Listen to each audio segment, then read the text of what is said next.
Welcome to this microwaved version of the Supernatural Occurrence Studies podcast. So reheatedly paranormal. My name is Jason Knight, host of the show, and with me, as always, is A flashback Oscar Spectre. producer extraordinaire and podcast co host. Well, listeners, this is our last reheated episode. Mhm. In 2 weeks, you're going to get a brand spanking new, yummy Supernatural Occurrence Studies podcast episode. All I heard was spanking. And all I heard was yummy. Right. Just Right. ask my belly size. Yep. So how's your vacation from the podcast going on? I mean, just ask my dick size. Oh man. Sorry, what? I don't remember what I said. How was your How vacation, was from the vacation? podcast going? Right. Right. Working not no, okay, I will admit, not as diligently as I'd hoped, but working still pretty hard at working at new shows for the not new year, but for our new, let's call it fiscal year, when we come back out of reheatedness and get back into regular show. It's been great. I did a lot of editing or researching yesterday, and I can't wait for y'all to hear what I got. And as well as you. I know you've been working hard. Yeah, I've been working hard. Got a new topic almost done.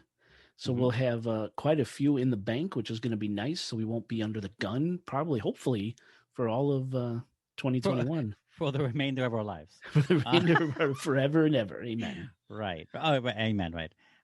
Right. And, I thought of another thing before concerning, because some stuff, the last one I can think of that's like this. So I was thinking, like, there's some topics out there, some subjects that are very modern, very new, that we would obviously interrupt and then do like a lot of work, like fast under the gun to get it out because it's like new and we want to get it out as fresh as it is. Right. I thought of the Randonauts thing. So like that's not going away necessarily. I'm just letting everyone know that it's not like we're going to stop reading the news or stop checking into things, So like I thought of that new facet earlier this week about, because the Randonauts is a perfect example because it was brand new that the people discovered the suitcase full of dead bodies. And that was like the best time to bring out that show. I think we interrupted one of the shows we were going to do for that one that week. That's right. You're right. Yeah, I forget what it was though.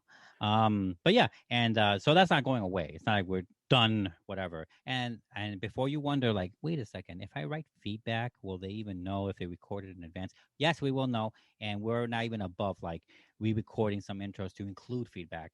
Absolutely. Or to update episodes. We're not like gonna like just do things so in advance that you guys will never have a chance to tell us your opinions on it before it's too late or before it's like months down the line. Nope. We can totally hear feedback. We record intros, or even just, record the content and then do our intros, that week of whatever works better for us.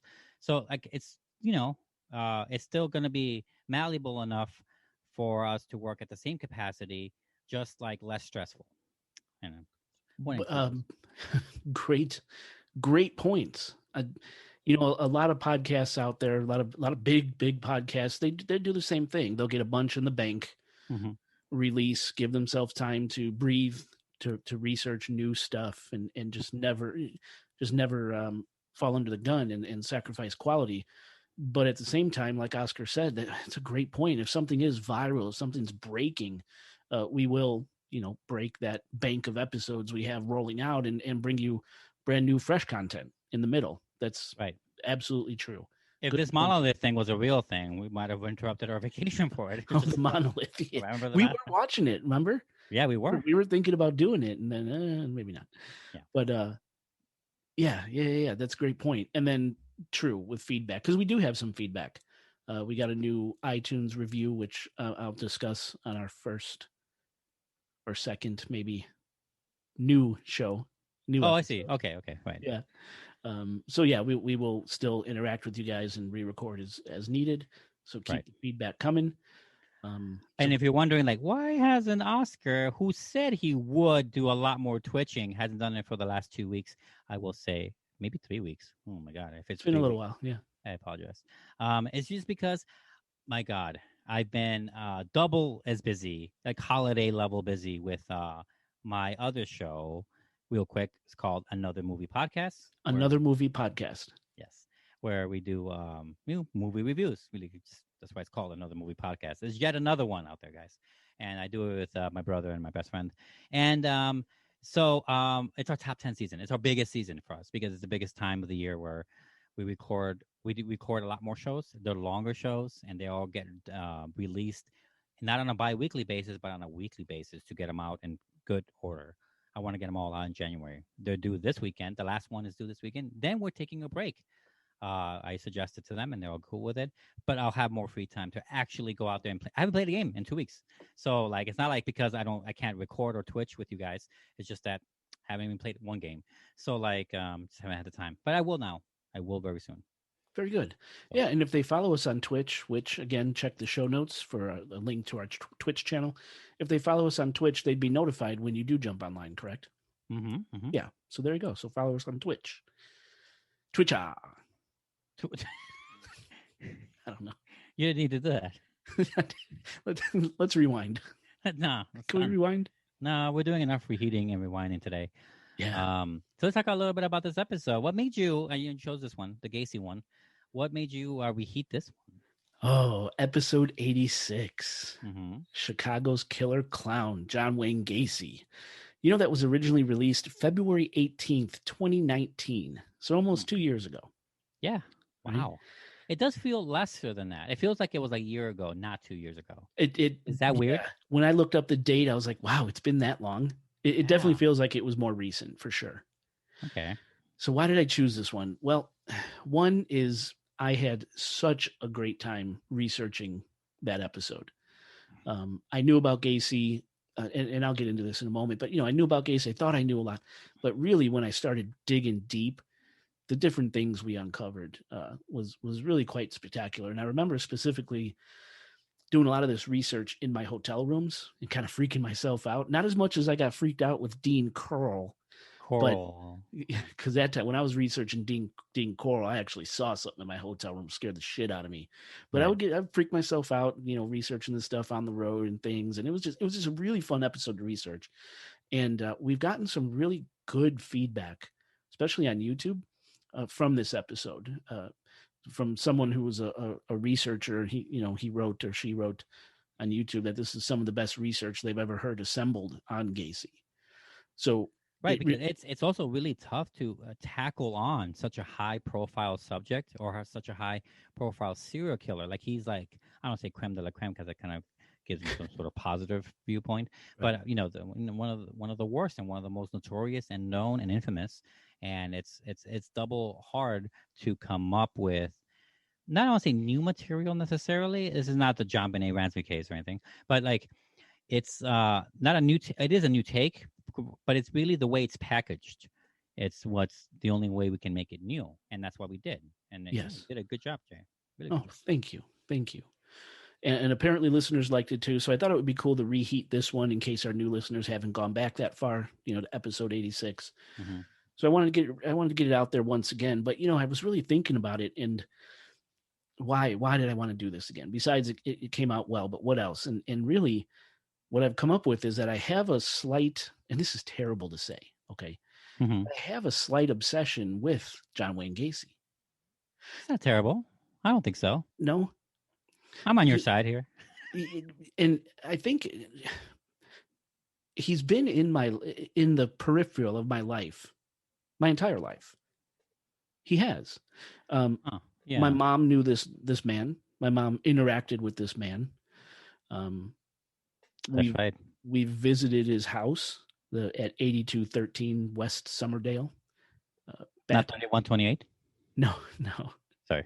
8213 West Summerdale. I've been to the home, mm-hmm. Of course. Right. He went to a grammar school that was, 2 blocks away from my house. We basically ran in the same neighborhoods, visited the same places.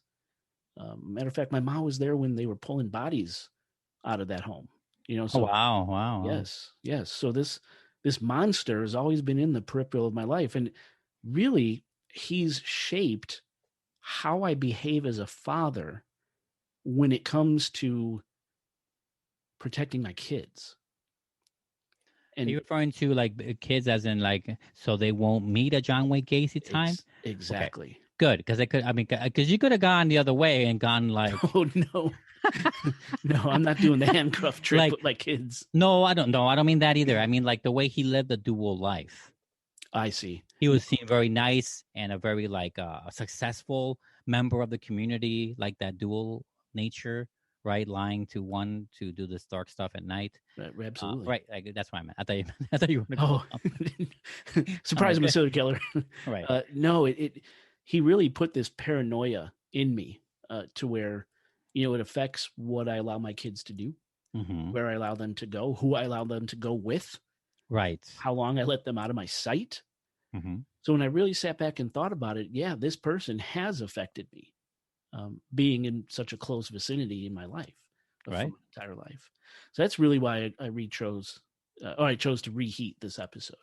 Right. Because he's made a mark on me, believe it or not. He put a spell on you. In a way. I thought of that song. Plus, I've been trying to get a hold of some memorabilia of his forever. I don't know why, but I have to have it.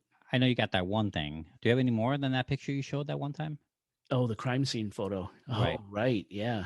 I think we did that on a Patreon episode. Oh yeah. We don't often give video on the main feed, but besides that, you don't have any other item. No, I've come close, very, very close. Yeah. No, that's what he's. But but yeah, in that Patreon episode, we showed that photograph that I have and told the backstory, and yeah, it's pretty intense. But so yeah, all right. That's why I decided.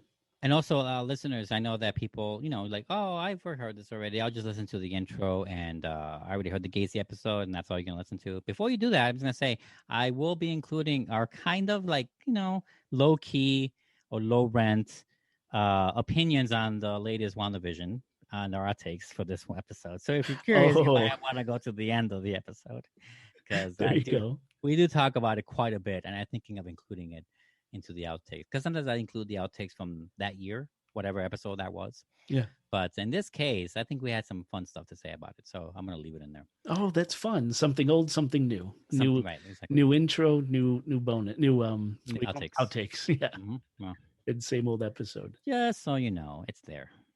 And I don't know, Oscar, if you remember at the end of this Gacy episode, we were going through each and every one of his victims. And right. And how they died, how they were found, who they were. We thought it was right to do. And you did this cool the bell thing, the bell toll after each person's name was read. Got a lot of good feedback on that it really added a creepy yet kind of solemn ambiance to the episode. And that's a hard line to walk to. Yeah, really. Right. Yeah, that's right. Because I remember we were talking about it. We're like, oh, is that going to be too grim? Is it disrespectful? We decided to do it, leave it in, and apparently it worked. So great job on that. Right. Thank you. Yeah. I remember that day. I remember putting the bells in was a bitch. Oh, I can imagine. I can imagine. No big deal. Yeah, it's just tedious. But it was fun. Yeah, that was a good episode. I liked it. Cool. Well, I guess besides that, make sure and check the show notes. There's a lot of photos that went along with this Gacy episode. Some crime scene photos. So, listener, beware, or viewer, I guess in that case, beware.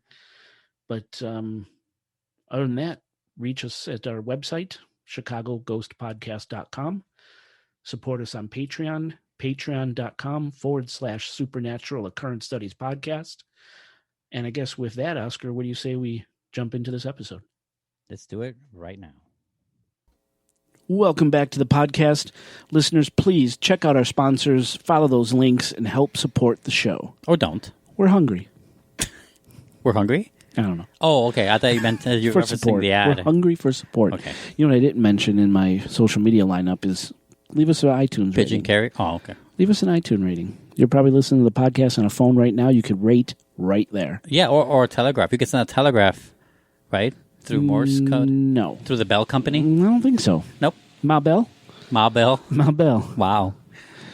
Could you connect me to Chicago 0172 right away? Yes, sir. That's the way they used to do it. Isn't that fucking weird? Did you know there was a... Oh, my God. Why would I get on a tangent? Continue. This is the main part of the show. Yes. So, the lights are turned low. They are, yeah. The drinks have been flowing. All this is true today. And the ceremonial candle is lit. Mm-hmm. How lit is that shit? Hella lit. Lit as fuck. Do people still say hello? I do. Let's start this show. All right. Model citizen. Businessman. Children's entertainer. That's so cruel. Vice president of the JCs. Loving family man. Devout Catholic. Democratic Party precinct captain. Parade leader. Sociopath. Sexual deviant. Serial rapist. Serial murderer. Killer clown. The man we're talking about tonight is one of the most notorious serial killers in modern history. John Wayne Gacy. Gacy murdered at least 33 young men in Cook County, Illinois, between 1972 and 1978. Yep. 33 victims are known. 25 were conclusively identified by DNA and dental records. 7 remain unidentified, and 1 victim's identity remains disputed. These stats are as of May 2017. Wow. Now, outwardly, John Wayne Gacy, he was a pretty unassuming guy. Baby-faced, even. He was 36 at the time of his final arrest. He had a round face, was considerably overweight at 230 pounds, and standing only 5 foot 8 inches tall. His hair was light brown and shaggy and graying at the temples. He had blue eyes and a nubby chin and big sagging jowls. And people liked Gacy. He was gregarious, friendly even. I mean, you don't lead a parade for nothing. Right. Exactly. He was very active in his community, promoting unity and safety among his neighbors. He was into politics and became a Democratic precinct captain in his section of Cook County, Illinois. He was a member of the JCs, a high-ranking member, as a matter of fact. More on his involvement with the JCs a little later. What's JC? I'm sorry. JC, it's a men's club. Okay. It's a men's club. What's it stand for? I don't know. Jizz Club? Yeah, well, it's funny you say that. But I'll get into the JCs a little later. Gacy was even the director of Chicago's annual Polish Constitution Day Parade. Wow. Where he got to meet, shake hands, exchange pleasantries, and even take a picture with First Lady Rosalind Carter, and was cleared by the FBI to do so. And of course, to show how compassionate he was, Gacy would dress up as Pogo the Clown and entertain children at hospitals and parties. A real man of the people, Gacy was. Now, born in Chicago on March 17th, 1942, to Danish and Polish parents, John Wayne Gacy was the second of 3 children, having an older sister named Joanne and a younger sister named Karen. Gacy's mother was Marion Elaine Robinson, and his father, a severe alcoholic and a mentally unstable World War I veteran, was named John Stanley Gacy. Where's the Polish side? I think it's his mother. Okay. I think in the mother's lineage was Polish. Okay. Now, since an early age, whenever the Gacy kids stepped out of line or merely said something Daddy didn't like, John Wayne Gacy and his sisters would receive severe beatings with a razor strap and blunt objects from their severely alcoholic, mean, aggressive father. At around age 4, Gacy's father beat him over the head with a broomstick so fucking hard that he rendered his son unconscious. At age 7, Gacy was molested, apparently on multiple occasions, by a male family friend. At age 11, he was struck in the forehead by a swing. which caused a blood clot on his brain that went undiagnosed until he was 16 years old. You're kidding. Nope. Wow. So think about serial killer checklist, right? Yeah, that's a big abuse, one. Yeah. molestation, head trauma. Okay. I mean, that's what Richard Harris's books have been all about. Serial killers come from that kind of history. Exactly. Abuse, systematic abuse. Exactly. Now, because of the head trauma, young Gacy, he would suffer seizures, and he was actually born with a congenital heart condition. And because of the seizures and the heart condition, Gacy's father looked at him as if he was defective. He was an embarrassment. His father would call him a sissy and a mama's boy. He called Gacy dumb and told him he'd likely grow up to be queer and that he'd never amount to anything. To make matters worse, if it wasn't bad enough for young Gacy, he loved his mother, Marion, very much. But he had to witness her getting her ass whipped constantly by his old man. So yeah, needless to say, Gacy's childhood sucked. But according to his sisters, the beatings and mental abuse toughened up their brother. And he hid his emotions since a very young age. According to his sisters, when his father whipped and beat him, Gacy never cried. Now today, looking back, experts think that because Gacy suffered so much at the hands of his father, he grew to become unemotional, uncaring, and completely void of empathetic feelings for other people's feelings and needs. This was the birth of the monster. I'm not trying to elicit sympathy for Gacy. He was a piece of shit. Yeah. But it's important to know where he came from. No, I mean, and all those triggers for a potential serial killer, future serial killer, are there. A good number of them. Real quick, though, is that I think I can. Don't want any of this to happen, obviously. But I do empathize because, scientifically speaking, this is just cell-based work right here I'm talking about. The cells of a child to the man that he will become are all completely different. More than arguably, scientifically speaking, you can say that the same person is not there anymore. Like, you are not the same person. You don't have any bit of you than the Jason you were when you were a child. You don't think so? Because the cells have regenerated, the ones that you had back then died, replaced with what you have. Oh, I see what you're saying. Literally speaking. I actually do level, sympathize with John Wayne Gacy as a child, having gone through this torment, while still completely unsympathized and completely, like, wish we caught him earlier kind of thing, on the adult that murdered. You're right. You're right. The only thing that connects those two things are what? Memories. Yes. And then it gets into the whole conversation, are people born evil? Are they made evil? Nature versus nurture. I've always thought that no, even though there have been many examples to the contrary, but they're smaller compared to the larger extent, which is, yes, the history does make, your upbringing makes you, right? So that nurture. Yes. That's a good point. You're right. No, you do have a point. I do think there are just bad seeds born. Yeah. And they're fucked since birth before anything happens. Yeah. There's a screw loose. Yeah, I think so. But I think at the end of the day, after doing all this research for so long, I don't think Gacy was the screw loose bad seed. I think he was created. Yeah. I do think he was created. Mm-hmm. So I guess maybe to retract on my statement a little bit, I do kind of feel sympathetic for this boy. Right. Much like The Painter and Velvet Buzzsaw, your favorite movie. Oh, Velvet Buzzsaw. Sorry, I'm kidding. So at school, so that's kind of his early age. Now, when he entered school, teachers, from what I could tell, they generally liked Gacy. Mm-hmm.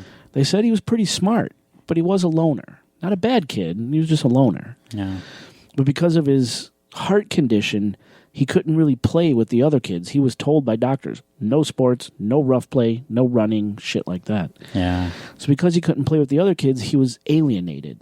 And because he was alienated and not playing sports and kind of bullied, right? Yeah. Of course. Now, in high school, Gacy was tormented by these developing, blossoming homosexual feelings. Yeah. And I really think he hated himself for those feelings. He certainly couldn't talk about those feelings at home. Definitely. Because his father was fucking kill him, right? Yeah. So this self-hatred of having these homosexual feelings grew into something terrible and insatiable and deadly, as we'll see here in a little bit. Now, Gacy went to high school at 4 different high schools. He went to Schurz.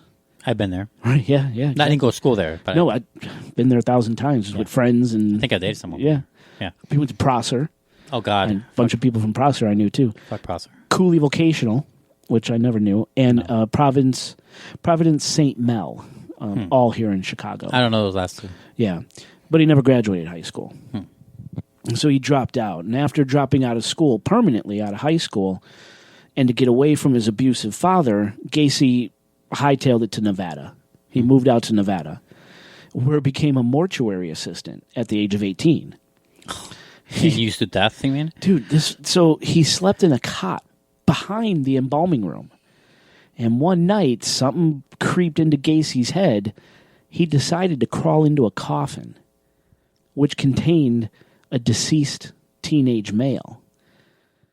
Gacy crawled in, got real comfortable, and he proceeded to embrace and caress and fondle the corpse. How is this known? Gross. I guess by the mortuary owners, whatever, got out. They caught him? The story's never said how he was caught. Because it seems like a very personal, at dead of the night kind of thing he did to himself. Yeah. Unless he said it. Somehow it got out. Right. Maybe he told somebody. And this story is reiterated through every Gacy bio you can I'm not read. saying that's. I'm just curious how they Yeah. Okay. Like they noticed the coffin at the wake that it looks like disheveled and shit. They wake up, they open the coffin, and Gacy's sleeping in there. I don't know. Right, yeah. It's gross, but it gives you kind of his state of mind at this point. He also learned the art of embalming, dissection, and the liquefaction of bodies. Yeah. Skills he would employ later in life. Now, he didn't last in Nevada too long. Instead, he returned to Chicago.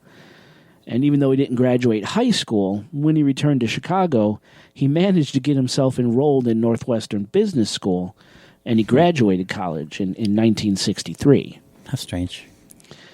Now, in 1964, while working for the Nunbush Shoe Company, the Nunbush Shoe Company, it's kind of hard to say. Yeah, kind of. I've seen the company.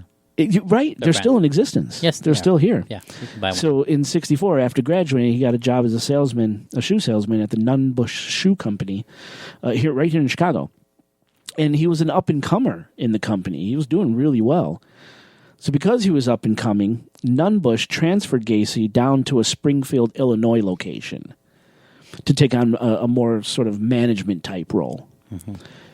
Now, down in Springfield, Gacy worked hard at Nunbush, and he shot up the ranks in the JCs, Springfield JCs, an organization, get this, which was a nonprofit venture aimed at providing opportunities for young men to develop personal and leadership skills through service to others. That's their mission statement. Wow.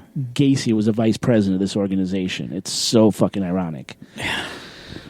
Now, as I said, Gacy made it all the way up to the vice president of the Springfield JCs. Now, the Springfield JCs, these were some odd dudes. Outwardly, they were doing all these positive things to help empower young men. But behind closed doors, a lot of the JC members did drugs, watched all types of pornography, swapped wives, and banged hookers. Wow. Gacy even claims that after being fed a bunch of drinks and falling asleep on another JC member's couch, he woke up to the guy, his fellow JC, blowing him. Bunch of weirdos, man. Anyway, it was at this Springfield, Illinois Nutbush location. Oh, my God. Nunbush location that Gacy met and fell in love with his first wife, Marilyn Myers. And he and Marilyn would have 2 children, Michael and Christine. And at the time, they were pretty much living the perfect American dream sort of life. In Springfield. So now Gacy, he was bisexual, okay? Now, Marilyn, she came from a very wealthy family that owned a string of KFC franchises, Kentucky Fried Chicken franchises, in Waterloo, Iowa. The stepfather, the father-in-law, offered Gacy a job managing 3 of his KFC locations in Waterloo. And Gacy accepted, and the family moved to Iowa. And from all reports, he did really well managing these 3 locations, earning over $115,000 a year in today's money. So the Gacys were doing well. At work, Gacy was honest, hardworking, a little abrasive, but, I mean, hey, a Chicagoan in Waterloo, what do you expect? Gacy even insisted that people call him Colonel, after the KFC Colonel. Of course. Cute. But this is where shit starts to take a turn. Real quick, before you say that turn, yeah. Is this the last time we mentioned JC? I think so. Okay. Maybe just real briefly. In 2 questions then. What does JC stand for? You still don't know. It's Jaycee. Oh, it's not it's not letters. It's probably 2 names combined. You could probably look that up really quick. No, I don't use it. Digress from my notes. No, don't digress. I was just asking. Are you sure? Because I could look this up. No. I was just asking because I'm sure people will want to know. I guess I can look it up. JC, Jaycee. Yeah, there is a longer term name for this organization, but yeah, they always go by the JCs, and it's Jaycee. Okay. Okay, don't worry about it. The other thing I was going to say is that, is this like a JC Manor? That's interesting. No, I know it's not it. Okay, it's okay. No worries. It didn't come up right away. It came up with actors' names. I don't know. Anyway,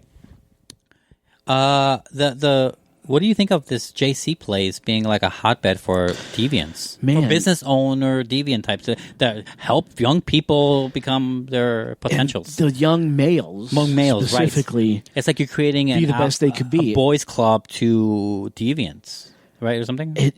At least this particular chapter of the JCs at that time in history certainly seemed like it was for something else.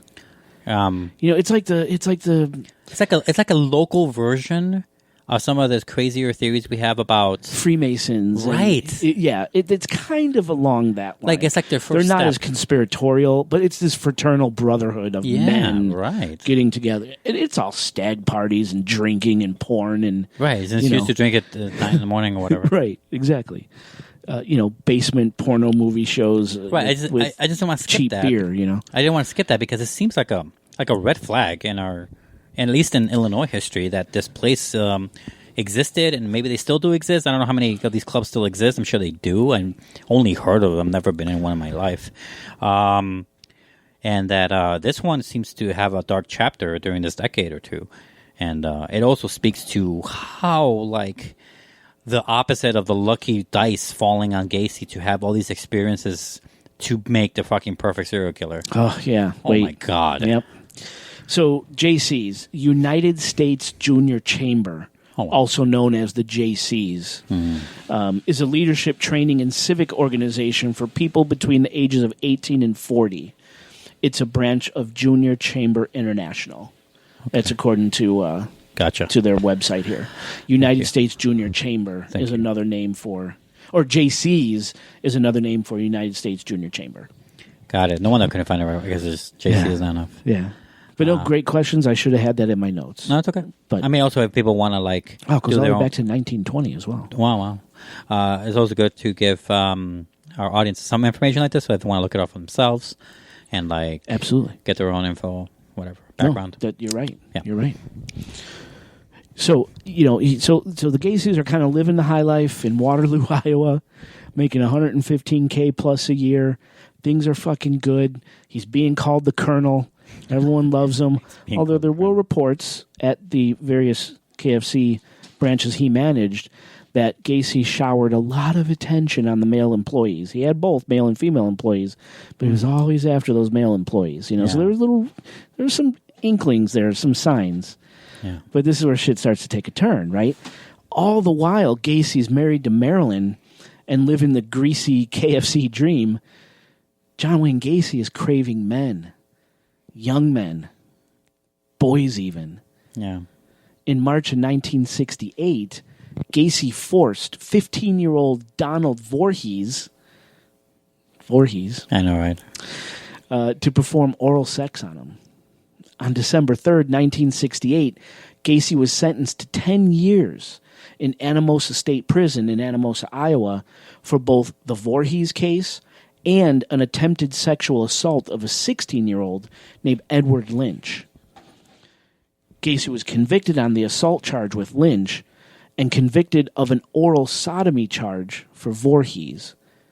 And he was convicted on an intimidating a witness charge because Gacy paid another man, someone who worked at one of his KFC locations, named Russell Schroeder, to beat up and mace Donald Voorhees to get Voorhees to drop the charges he filed against Gacy. Yeah. So now we're starting to see a little downward spiral here. Yeah. Now, immediately after Gacy's sentencing and imprisonment in Iowa, his wife Marilyn divorced him. Yeah. Good for you, Marilyn.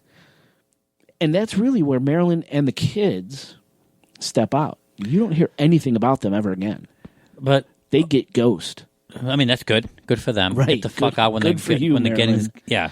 Thank you. Good job. Did she any suspicions on her part? Zero. He was a loving father. He was a loving husband, caring husband, sociopath, huh? Provider. No inkling whatsoever that he had this other side, which is really creepy. And to how well these guys can mask the dark side. In a way, him being such a model father, hopefully he didn't create other Gacy's with his kids, so that's good. That's the other thing, too. Try to research his kids, nothing. That's probably on purpose, though. Yeah, thank God. Those kids would be haunted for the rest of their lives. Yeah, they must be still haunted. They must have like completely secured numbers all the time. They probably never.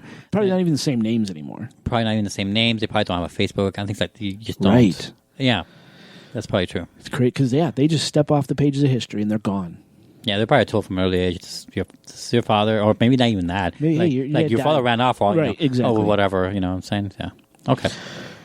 So now, out of that 10-year prison sentence, Gacy wound up serving only 18 months. After he got out, part of his parole was he had to move back to Chicago. So he did. So Iowa didn't want him. Iowa didn't want him. Mm-hmm. So he moved back to Chicago and he started a new life, a new path of destruction. Now, while on supervised parole in Iowa, remember, one of his parole terms was to leave Iowa and move back to Chicago, but he was still being supervised. He was again charged with sexually assaulting another teenage boy. But this charge was dropped because that boy never showed up for court. That was gone. He got lucky. Gacy did. Oh. That was in 1971. In June of 72, 1 week before marrying his second wife, Carol Hoff, which we'll talk about her in a little bit, an old high school flame, Gacy was charged. This is right before his wedding. Gacy was charged with impersonating a police officer when he dressed up as a cop, flashed a fake badge, and forced a young boy named Jackie D to perform oral sex on him. These charges were dropped, too, because the complainant tried to extort money from Gacy to drop the charges that he filed against him. Yeah, he was able to prove that to the court. So again, Gacy got off. He was able to prove to the court that the victim was trying to extort money from him to not testify. Yeah, and that created a non. He's creating this thing just to get money out of me. It never happened. Wow, I wonder if that's true. What kind of a backward? Yeah, what kind of a backward system is that? They had this guy so many fucking times. Yeah, dead to rights, and they let him go each time. That's like the Zodiac when after he killed the cabbie, the cops saw a weird, suspicious guy, but they were looking for someone with a completely different build. They just got the description wrong. Yeah, right after the murder of that cabbie guy. Oh my god. Now, after this Jackie D thing, later that year, Gacy and Carol Hoff got married. Carol had 2 daughters from a previous marriage, and they all lived in Gacy's house on Summerdale Avenue, which he purchased with financial help from his mother. And this Summerdale Avenue home eventually became the Gacy House of Horrors. But, just like the first time around, being married didn't do anything to quench Gacy's animalistic urge for boys. It was just too much, so he started killing.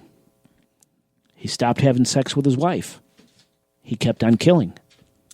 He started bringing gay porn into the house, and he kept on killing. He would even show up with young boys in his car to the house, and his wife would see him, and Gacy would say, "Oh, they're just friends."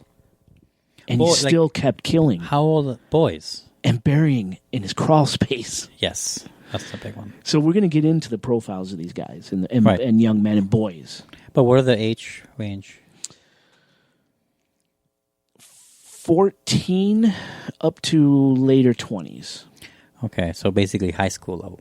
Yes. Basically. High school and beyond. But never past 30. Never, right. Never past 30. And he himself was in his 30s. He was arrested at 36. So, yeah. So, he's 30. Well, yes. During this period, he's in his early to mid-30s. Mm-hmm. Okay. Yeah, because, if I'm just, obviously, there's no what if because it happened. That's the whole reason we're here. But it's amazing how if, I don't know, if some sort of like, I doubt that if the culture was super cool for gay guys during that time. Right, which it definitely wasn't. Right? It definitely wasn't. But it wasn't as bad as other times for sure. But it's still not good times. True, you're true. Especially with, 70s is a strange time. Not only because of hippies and stuff and acid and, there is a little bit of freedom in there, but with him and his upbringing specifically, he probably wasn't seeking those kind of things. Exactly. So he didn't have the people around to say, it's cool to be gay. But also, like, it's right around the corner from the AIDS thing. But that's more 80s, right? 70s, late 80s, late 70s. I'm just trying to picture the time he's in. Yeah, it's a really fucked up time. It's really serial killer building time. And it definitely seems, that's a great point. It definitely seems that way. It's a really bad time because it's the 50s is the last decade. A lot of, let's just face it, white Americans say it's their best decade. Generation, right? Right. And talk about downhills and upwards and downward slopes of both culture and people. 60s for sure, huge. People forget the 60s entirely. That's how fucking crazy it was. And then the 70s, you could just see the movies. And then the 80s, very strange. We try to get back into swing at things, which is why the hair was so bad. And then the 90s stabilized, and we have X-Files. And now we're here. We have X-Files. Yeah, we have X-Files, which is X-Files and flannel shirts. Which is an outcry to just get more problems because we got used to 3 decades of problems. That's right. Sorry, I just went through it's great. the thing there. Now, Carol, before they got divorced, had no idea what was happening right underneath her and her daughter's nose. You're kidding me. No, she had no idea. So eventually, Carol got fed up with being neglected. Yeah. Had enough of Gacy's bullshit, and she and Gacy divorced in 76. But in 74, 2 years before Carol and Gacy divorced, Gacy started his own construction company called PDM Contractors, standing for Painting, Decorating, and Maintenance. Now, with the contractor business in full swing, which brought in a steady stream of young men looking for work, and Carol gone out of the picture, Gacy was home alone in an empty house with his urges. And that's when shit got balls to the wall insane. Gacy's preferred method of killing was overwhelmingly strangulation and suffocation. Yeah. A very personal way to kill someone. Yeah, very, very urge-like, very animalistic. And you're there in their eyes. It also feels like controlled. What is it? Was that controlled compulsion or something? Because you think of those kind. It feels like a crime of passion, but he is steering it, so it's like controlled in a way. Because they're all kind of crimes of passion, but he sets them up, right? Oh, he definitely set them up. Right. That's what I'm saying. It's like a lot of predetermined stuff, of course, but usually crimes of passion, that's the whole point. They're instantaneous. They're in the moment. Yeah. It's like he does both at once. A lot of stuff was in the moment. Right. Some of the more animalistic stuff, but he did a lot of plotting and planning. And right, but he probably gets when he gets the victims in that right spider web, right, the center of it or something. Oh, yeah. Like he'll start, I don't know, let's say talking to him or doing God knows what. He gets to a point where they resist a certain amount or they say the right thing that gets him to that compulsion to strangle.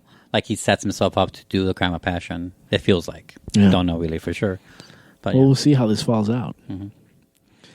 So as I mentioned, his preferred method of killing, overwhelmingly, strangulation, suffocation, right? Only one victim was stabbed to death with a kitchen knife, and we'll get into that later.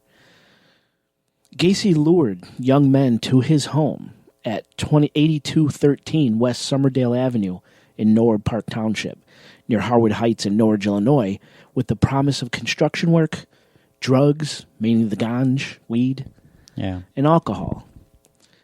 Now, once at his house, Gacy would either get his young victims stoned or drunk or both, then ask them if they wanted to see the handcuff trick. During the handcuff trick, Gacy would handcuff himself and then show this miraculous escape and make a show of it. Gacy would then ask the unsuspecting victim if they wanted to try the handcuff trick, and that Gacy would show them how it's done. Once his victim was secure in the handcuffs, either behind their back or, hands behind the back, or they're cuffed to a bed, that was it. It was all over. Gacy would then spring into action. This big man could move quick, pinning the victim to the ground or just sitting on their chests. He would then strangle them to death using a makeshift tourniquet, something he called the rope trick. This fucking guy liked tricks. Yeah.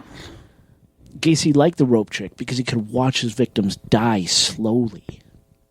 Sometimes he'd suffocate his victims by shoving clothing down their throats, like their underwear. Gacy would torture his victims, whip them, burn them with hot pokers and candles, and rape them with either himself or with sex toys, or both, and violently. He would use these guys, these victims, as sex slaves for as long as he could, sometimes before strangling and suffocating them. Yeah. So it wasn't always post-mortem? There was never any proof that Gacy was into necrophilia. Right. I'm asking because of the funeral home thing. No, yeah, that's a good, right. But there's no proof so that they were all alive that. during this? Yes. So he would strangle them, well, I guess almost to the point of death, or at least to make them go to sleep and then do stuff. Do stuff, they'd wake up and he's ramming them with a massive dildo. Right. Pain hurt, so it was so bad they would pass out again. Or he'd chloroform them repeatedly. Right. And do whatever the fuck he wanted to while they were knocked out. They'd wake up and fucking do it again. Right. Just savage shit. Yeah. Very vicious. This is a real sick piece of shit, this one. And it's even believed that sometimes, while in the process of murdering his victims, Gacy would actually dress as his alter ego, Pogo the Clown. Just fucking imagine that. Yeah. It's terrifying. That's like tweaking his craft, as sick as it is. Yeah. It's like tweaking it, like adding in a spice to it. The way people add in lingerie for a date night later on or something. Exactly. Or it's some like little really whip play or something. It's human in a fucked up. It's human in a way where we can relate to that, but it's fucked up because of the way it is. Hey, if it's consensual, dress up and fuck his clowns all you want. Right. That's cool. It's fun. Everyone's having a circus. There are furry conventions. Exactly. That's fine. Yeah. Between two consenting adults. But like you're saying, in the situation. But it feels like that. It's like adding in. Yeah. Thing, especially for people out there with fears of clowns, that is a horrifying image. Oh, man. I mean, that's it in life. That's Stephen King's it in real life. Yeah. Which I think Stephen King used Pogo as inspiration for Pennywise. Yeah, definitely. Pennywise came after this, right? Yep. I think that's a true thing. And you're a big Stephen King guy, so you will know more. Yes. Especially you read the book and seen the movies and the horrible TV special. Oh, yeah. And, yes, I did. I love the TV one. I think the TV one's better than everything. I grew up with it, so I do have nostalgia for it, but I don't remember anything about it other than I was afraid of it. But I don't remember anything about it. I'm sure if I watch it today, I'll hate it. But yeah, I mean, it does show a lot of the cultures. Like, you think of Freddy Krueger. It was based off a bully named Freddy Krueger that Wes Craven had when he was a kid. Oh, like all these things. Know that. It's cool. Yeah, he said that once in an interview. That's awesome. All these things are insane like that. Like they all connect to some reality thing. It's just amazing.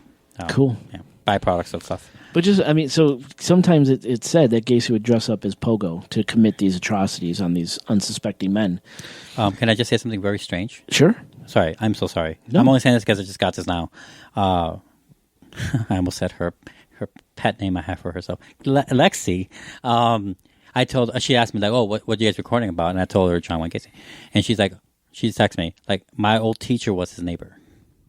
Damn. Yeah. Are you serious? That's what she just said. That's right, because Lexi's from the neighborhood. Yes. She's from around where she grew up in Norwich. That's right. Yes. And I live right by Norwich, too. Woo. Not in Norwich. Oh, I got stories. Yeah, I bet. I got stories. Oh, man. Well, I'll save those for the end. But now, you see, as infamous as John Wayne is as a sick, sadistic, murdering piece of shit, he's probably even more famous.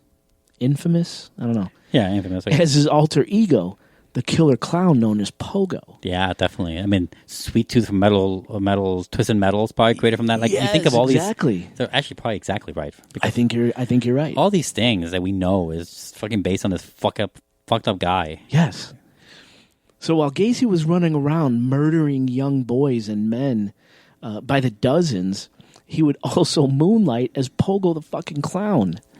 He would dress up in full clown regalia, costume. Probably leaving trace evidence everywhere in people's houses and shit. Listen to this. And he'd entertain neighbors and children at huge neighborhood parties he would throw, or at charity events, or in parades. Yeah. And actually, it was while he was acting as Pogo that Gacy perfected his evil handcuff trick, practicing it right in front of unsuspecting people on people. I was going to say, is that how people knew, how authorities found out about this handcuff trick? No, people who escaped told authorities about handcuffed. And we're going to talk about, too, specifically one escapee later. Okay. But yeah, I was curious about that. It on people. That's so bold and fucked up. That's the kind of guy he was. So he never was never going to get caught. Right? That's so risky. Yeah, you do like a few dozen. Not right? even. I am unfucking stoppable. You do 5 and you get away with it. You think of how many don't even get away with 1, you know? Right. Yeah. So now for the listeners, I'll leave a link to a picture of Gacy dressed up as Pogo in the show notes. But I'm warning you, if you don't like clowns, don't fucking click the link. Because it's terrifying. Yeah, he didn't. And his makeup turns into something. Now, here's something pretty interesting. Gacy's choice in clown makeup. I discovered this doing my research. The way he painted his face as a clown, whether intentionally or not, said a lot about his real personality. Oh, kind of like art imitates life kind of thing? Yes. Okay. So now most clowns, just normal everyday fucking clowns, right? Yeah. When they apply makeup, they try to avoid sharp angles on their face because sharp angles could appear threatening, especially to children. Yeah, I bet. So they opt instead for these lopping round shapes around their eyes and mouths and on their cheeks. Mm-hmm. Gacy as Pogo was the complete opposite. And again, I'm going to leave a link to the picture. He drew very sharp angles around his mouth and his eyes, almost like a subliminal wink to his evil, murderous side. It's very strange. Yeah. There's something there. Like he couldn't get away with it. Get away from it or something. I don't want to give away the gift yet. So now, in the beginning, Gacy would store his dead victims in a closet inside his Somerdale Avenue home. Yeah.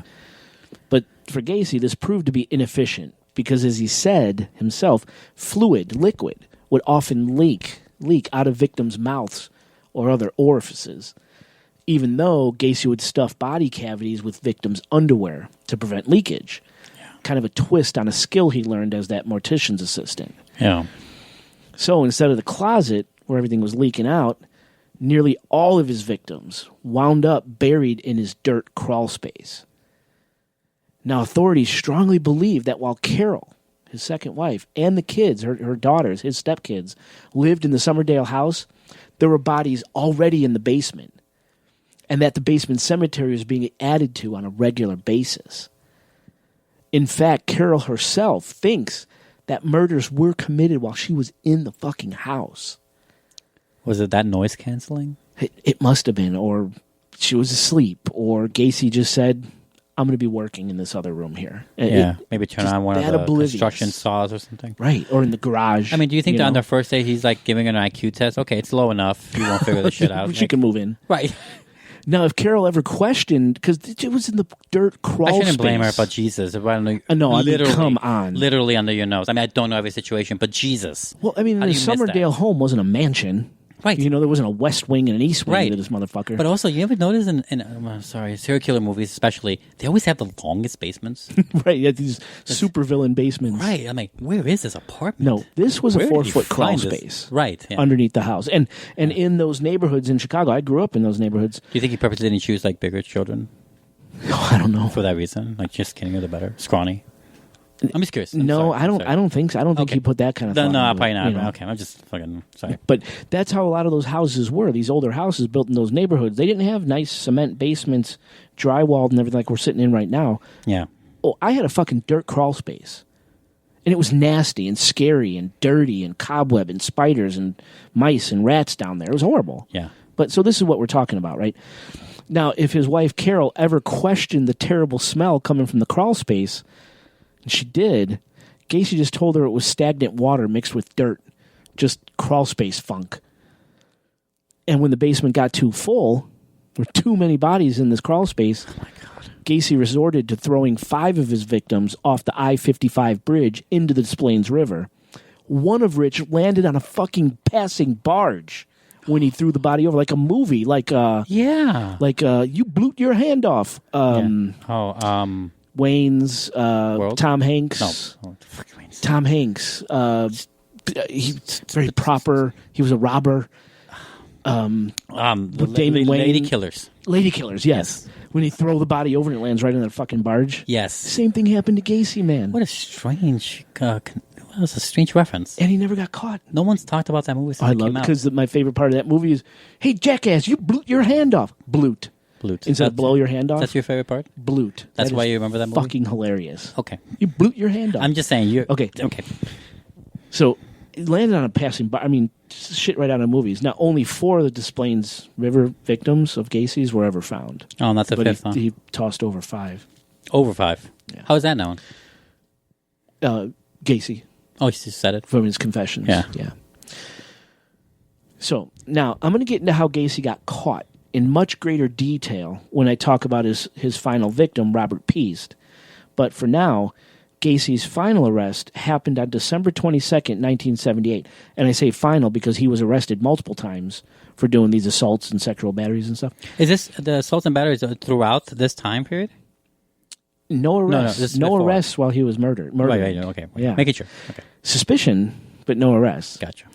So his final arrest happened on December 22nd, 1978, where he chillingly admitted to police officers that he had been, quote, the judge, jury, and executioner of many, many people, end quote.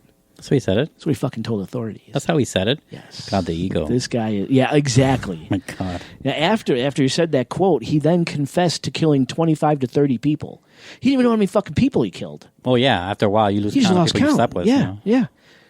Now, ultimately, Gacy was charged with 33 counts of murders, before Judge Louis Garippo. His trial lasted 5 weeks, but it took under 2 hours for a jury to convict Gacy on 12 counts of murder. And on March 13th, 1980, John Wayne Gacy was given 12 death sentences and 21 natural life sentences. Mm-hmm. So now I want to digress here for a moment. Yeah. And I want to mention that Jason Knight, I have a personal tie with the Gacy trial. And so does Lexi, apparently. Well, yeah. Now, when I was younger, I was a demon. I was hanging out with the wrong crowd, getting into trouble, doing stupid shit, and constantly breaking curfew. My mom drove my mom nuts and my grandparents nuts. Now, one night when I was out past curfew, I got arrested, okay? I had to go to court. My mom came with me. And the judge I stood in front of was a man named Judge Sam L. Amarante. And this judge was really hard on me. He was a dick. Read me the riot act. He had me do all sorts of community service and write an essay of apology to my mom and to the court. Oh, wow. Wait, 2 separate ones or one for a copy? For both. Okay, gotcha. And I was like, man, fuck you, dude. But before I left the courtroom, Amarante said to me, he goes, do you know why I was so hard on you? And of course, I'm like, no. Then he proceeded to tell me that back when he was a lawyer, he represented a man that preyed on boys, just like me, running around all over the place, doing stupid shit, not listening to their parents, and breaking curfew. He said that man's name was John Wayne Gacy. Oh, wow. And me and my mom just stood there with our mouths hanging open. We're like, oh, my God. It was so weird. Yeah. So that's my personal tie to the Gacy trial. Yeah, that's like to a kid your age, especially with what you love about reading about serial killers and all this stuff. Like, it's probably like saying, like, dude, what do you mean? I talked to Mick Jagger. He says to you for you to be a good kid. It's like a rock star for you. It's like a big name. It was being especially there in Chicago. Fuck yes. He defended fucking Gacy, man, and I stood in front of this guy and was sentenced by this court-appointed defendant. How hard did you work on that job? He probably like, no, I'm fucking life. Oh man, that's nuts. Yeah. But anyway, Gacy, he spent 14 years on death row at the Menard Correctional Center. So Illinoisians paid for Gacy for 14 years. Illinoisans? That's a hard one. Illinoisans. That's awful. So this guy, Gacy spent 14 years on death row at the Menard Correctional Center in Chester, Illinois, where he was a model prisoner. Of course. And where he painted. Gacy painted a lot. Yeah. Lots of creepy stuff, too, like skulls and clowns mostly. And today, his paintings sell anywhere from $20 to $20,000. So $20. Because I was looking for one. Yeah, I'll be completely honest. Dude, I want one. And I'm sure I just lost barely... listeners, but I can't afford them. No, I mean, it's historical memorabilia. I get it. I mean, I don't... You know, it's funny that I don't think it's as bad as people getting Nazi memorabilia because there was such a surface. Oh, no, there's a huge subculture for that. Oh, no, I'm saying, Nazi but I don't... memorabilia. Like I'm saying, I feel that's way worse. That's my point. Oh, the Nazi memorabilia? Than getting a really? Gacy painting. I think they're both bad. I mean, no, they're both bad. I think they're both bad. Saying this. No, I think they're both bad. I think one's like a lowercase b. You know what I'm saying? Because it's I think it's one man caught dead. You know, like it's a one-off. The Nazis is not one-off. It's still going, in several ways. And obviously they went for longer. You got a point. You know, it's systematic, and it's a culture, it's a government. It's a bigger thing. Historically speaking, bigger problem. Yeah. But like a lot more deaths too, millions. But I don't know. For some reason, I would kind of at least like to look at one. I'm still looking. Yeah, I'm still trying to get my hands on one, even if it's a little shit. Don't apologize. I mean, if you guys are out there and you listen to other serial killer or killer podcasts about this kind of thing, we're all freaks like this. Yeah, I guess. Yeah. You know the other one I'm trying to get? I almost bought. What? Was a handwritten letter by Ronnie DeFeo. Ronnie DeFeo is the one who committed the Amityville murders. Oh, wow. It was a handwritten letter by him. I almost had it, but were you outbid or? No, it was a price. It was a price. It was just an outward buy. Yeah. From a legitimate source. I just backed out. I chickened out. Yeah, I hear you. I chickened out. May I ask the price? Or is that too much? No. It was $700. Oh, damn. Okay. Yeah, that's... And I it's a lot, but I just couldn't do it. I hear it. No. I just couldn't do it. That's extravagance. And I can't find it anymore, so I kind of kick myself for not buying it, but anyway. Yeah, that's all right. Now, one of Gacy's paintings, a painting he called Baseball Hall of Fame, this fucking guy, he actually got it signed by a number of prominent baseball players and by President Richard Nixon. In prison he got that signed? None of them, yes, but none of them knew at the time that the work was done by Gacy. You're kidding me. Nope. Now, a large chunk of his painting, because this pissed people off. Yeah. That he was selling paintings or trying to sell paintings. So what an investment firm did is they bought a huge chunk of Gacy's jailhouse paintings, and they burned them in a communal bonfire in Naperville, Illinois. You're kidding. In 1994. They spent all the money and they just fucking burned it all. The fact that I spend money, though, that's crazy, right? No, that's the kind of hate these motherfuckers. It reminds me of sorry again. This reminds me of an episode of Justified. I don't know if you've ever seen that show. It's an FX. Yes, FX show. Very good show. Very, very, very, very fun show. Elmore Leonard style show. And in that fact, they meet during a case. They meet this one art curator guy who kept. In a way, it sounded like proudly boasting that he had this Hitler. Hitler was an artist. He had a bunch of Hitler paintings that he would do his hardest to collect, find and collect. And he was a collector. And at the end, the first time he tells to the cop, like, "Oh, I have this collection. You want to see it?" I'm like, "No, I don't want to see it. It's gross up." It's like, "No, it's weird. I don't want to see that." And by the end of the episode, he convinces him, "You really should see my Hitler paintings." And he goes in there. He has a bunch of jars with ashes in them. He burnt all the paintings. Oh, wow. And he had ashes instead of the paintings. Wow. And that's what he did because his father was a victim. And anyway, but yeah, that's what he did. And it kind of reminds me of that. It's pretty interesting. Yeah. Anyway. And they're still these Gacy paintings. They're still out there floating around. I could if I wanted to drop the dough, I could buy one right now. Imagine how many painted that this organization bought a lot, burned them in '94, and there's still some circling around there. Oh no, he was prolific. Damn. Matter of fact, Joe Erie is trying to get his hands on one too. Now, while he was on death row, like I said, he was on death row for 14 years. He was attacked twice, Gacy was, and he was stabbed both times. Once, he was stabbed by Henry Brisbane, who was the I-57 killer, a notorious serial killer. Oh, wow. Who jabbed him in the upper arm with the sharpened wire. Any reason why? Probably just didn't like him. Yeah. You know how that shit goes. Kill young kids. And he's seeking all our limelight. Or that. Even among serial killers, he's like the I don't know, I'm trying to think of a good famous version of it. Yeah. If you have anything crimes with kids, you're fucked. You might as well take your life. That's another one, yeah. Might as well take your life. Yeah. And then he was also stabbed in the head by another guy named William Jones, another death row guy. But both injuries were minimal. Now, while he was in prison, this is nuts, and I tried so hard, but all right, let me explain. While he was in prison, shortly before his time of death, he tried to raise money, Gacy did, for a last-minute death sentence appeal. Oh, wow. And on March 1st, 1994, John Wayne Gacy set up his own 1-900 number, 1-900-622-GACY, where for $1.99 a minute, $1.99 a minute, you could call in and hear the ramblings of a fucking asshole claiming his innocence and calling himself the 34th victim in his case. You're kidding me. Nope.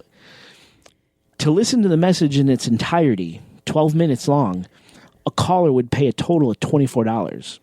And I will tell you, Oscar, I tried so fucking hard to get my hands on a recording of this call to play on the show. I even contacted lawyers involved in the original case. Yeah. Never got a reply.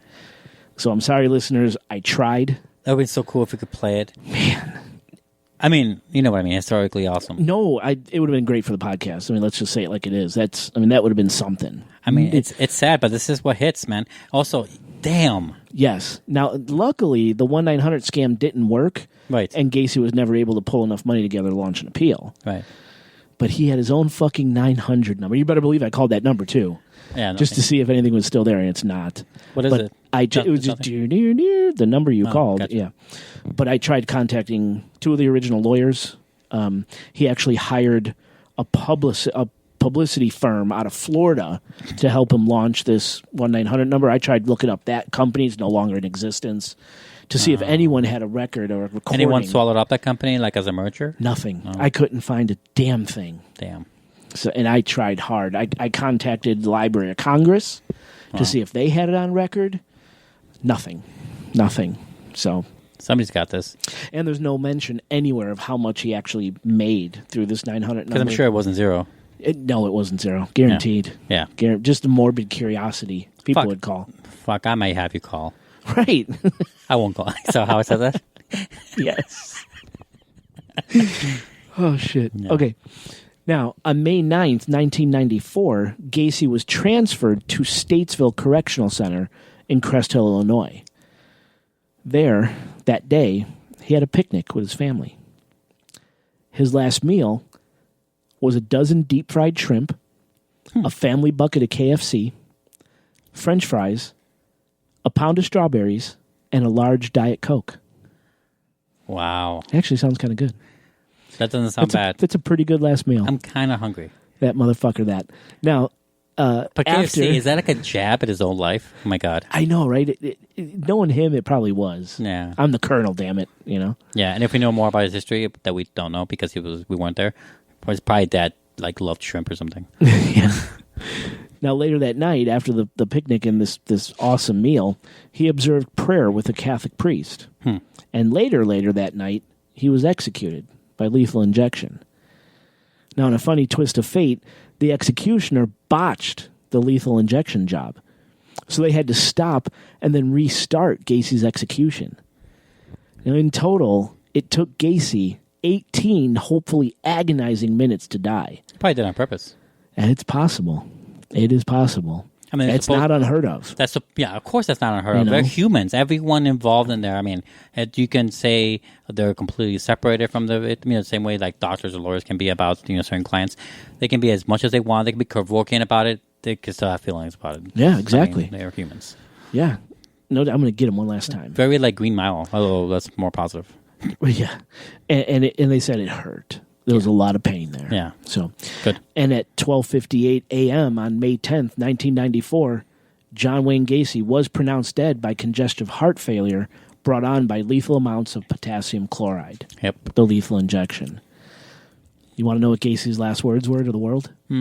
Kiss my ass. Was it really? Honest to God. That was his last words spoken in this world. Funny enough, not the first or the last. That's been said. Yeah. And if you guys are interested, listeners, I'll leave a link to Gacy's official death certificate in the show notes. Yeah. There's going to be a lot of stuff in the show notes, guys, just so you know. Yes, definitely. So please make sure and check that out. Now, after Gacy was executed, during his official autopsy, his brain was removed and given to and is held in trust by someone called Dr. Helen Morrison, a forensic psychologist who specialized in serial killers. Of course. And who spent a lot of time with Gacy in his room at Cermak Hospital in the Cook County Jail before testifying for the defense that Gacy was legally insane. Oh, is this during the trial phase of his actions? She spoke trying to prove his insanity during the trial. But obviously after the trial's over, he's executed. He told her, I want you to... Here, I'll continue. Oh, sorry. I'm sorry. No. I'm getting ahead of you. Now, to this day, Dr. Morrison keeps Gacy's brain in a glass jar in her basement, in a secured area, in her home in Chicago. Gacy wanted her to keep his brain to examine it for abnormalities and to look for commonalities between himself and other violent killers. Of course. That's why didn't go to fucking MIT. Yeah. According to Dr. Morrison, Gacy's brain didn't exhibit a single abnormality whatsoever. Given the inherited stuff with the whatever and the blunt force trauma as a kid and the blood clot that wasn't found out 8 years later or whatever. That's right. No, according to her, nothing abnormal was found. Of course, it could have been healed. He had a perfectly normal brain. Okay. Dr. Morrison also has slices of all of Gacy's organs. Creepy. In her basement in Chicago to this day. Wow.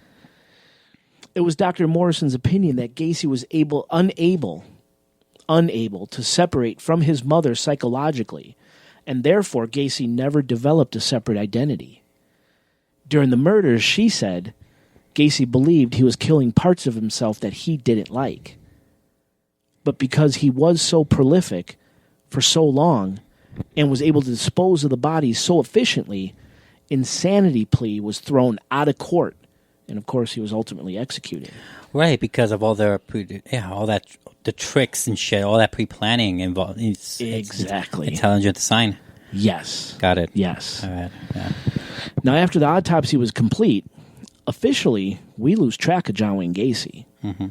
No one knows what happened to his body. Gacy was either cremated or buried in a location that has never been disclosed publicly. Oh.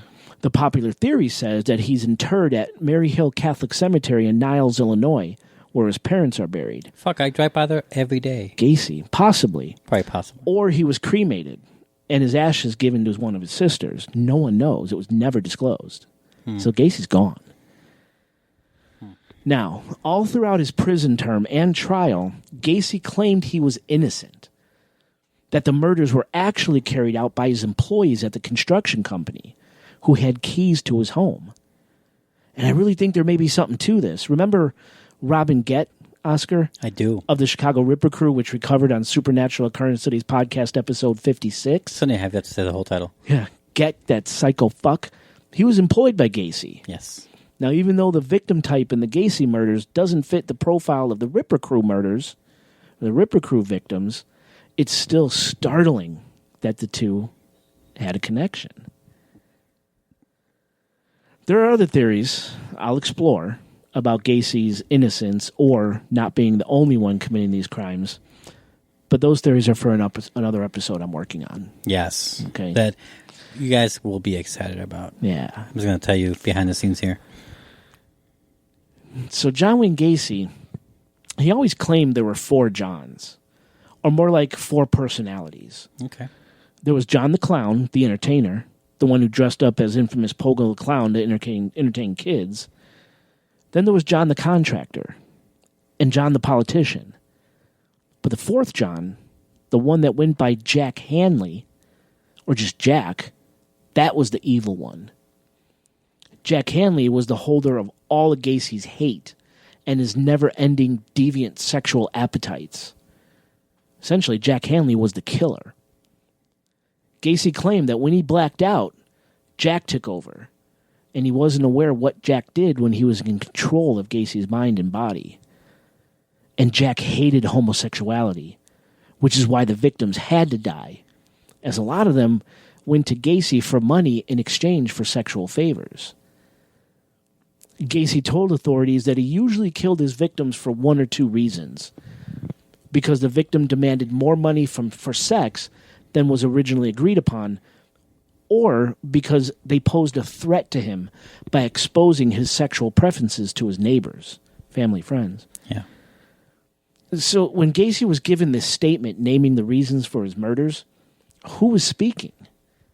If it was John speaking, which John was it? The entertainer? The politician? John the contractor? Well, if it's a politician, that means liar. If it's a contractor, that means he's highballing you. If it's That's good. Yeah, you're right.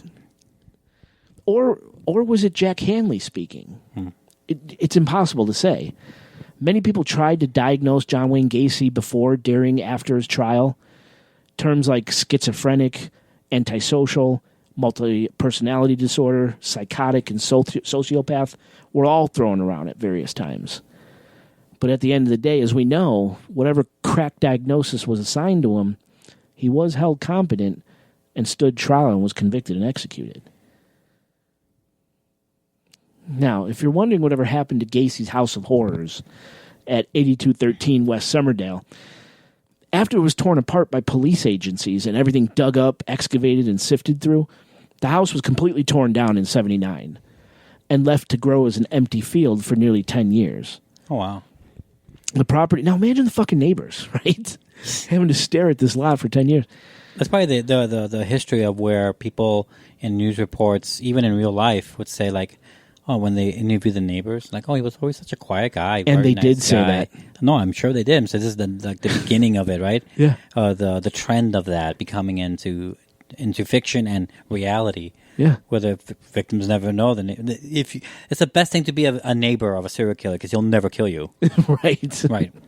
I mean, one of the neighbors was like, no, he was a great guy. My house was open to him. His house was open to me. Right. Fuck. Yeah, I know. You know?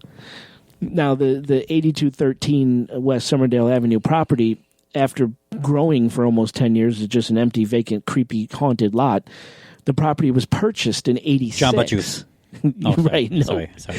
The address, so the property was purchased in 86, and the address was changed from 8213 West Somerdale to 8215 West Somerdale to kind of avoid the stigma and start putting this thing to bed.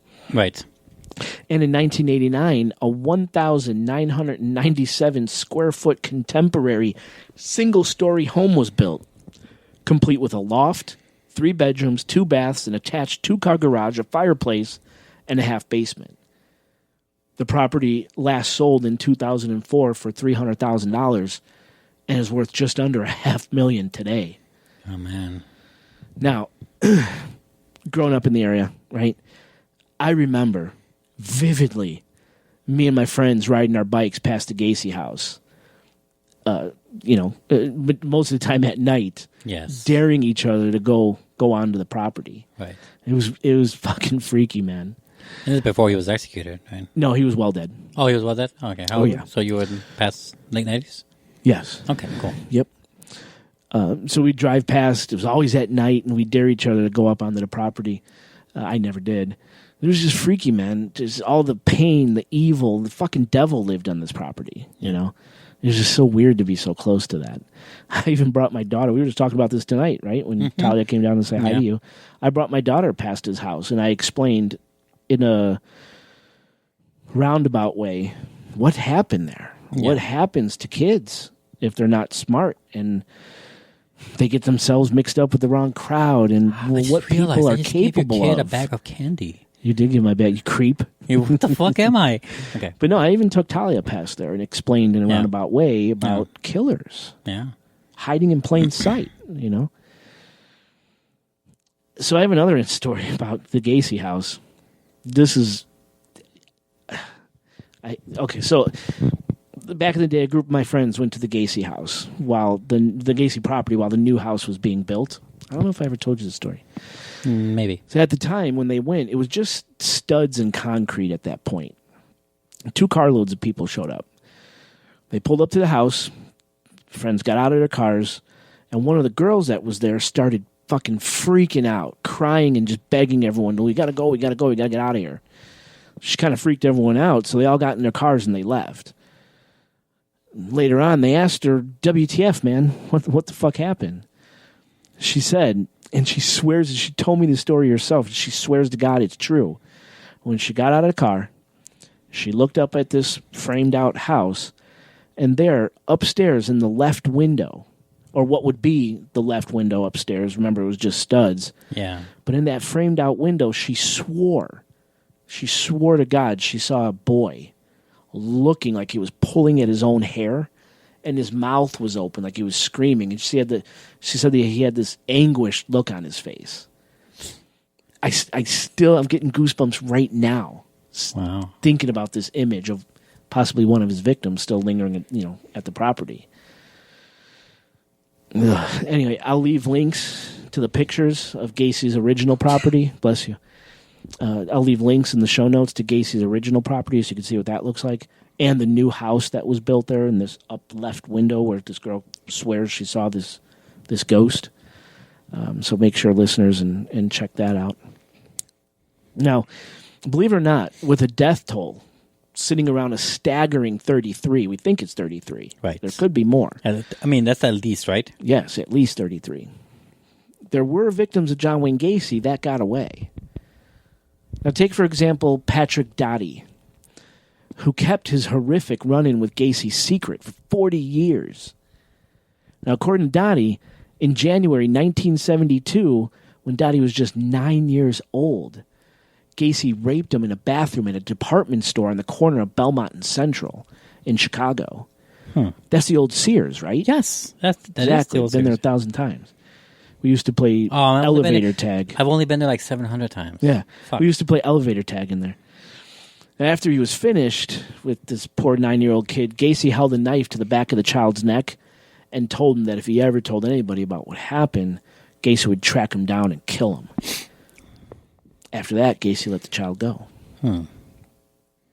Now, very strange. Yeah, that's fucked up. Considering. Another one that got away is Jeffrey Rignall. This survivor of Gacy wrote a book in 1979 about his encounter with Gacy, his horrific encounter with Gacy. Well, he wrote it in 1979, not that far after that. No. Wow, he was still a young lad when he wrote it. Yes, fresh on his mind. Yeah. And the book was called 29 Below, an homage to the bodies buried in Gacy's basement, right? At the time, it was only 29 found out? Well, remember, some were thrown in the river as well. Right. So, okay, gotcha. Now, Rignall was 26 years old in March of 1978 when he encountered Gacy while walking to a local gay bar in Rosemont, Illinois. Gacy offered Rignall a ride and some smoky smoke, some herb. Tobacco, right? This is the 70s. Rignall's like, fuck yeah, man. So he accepted the ride. But almost as soon as Rignall got into the car, he was chloroformed and knocked unconscious.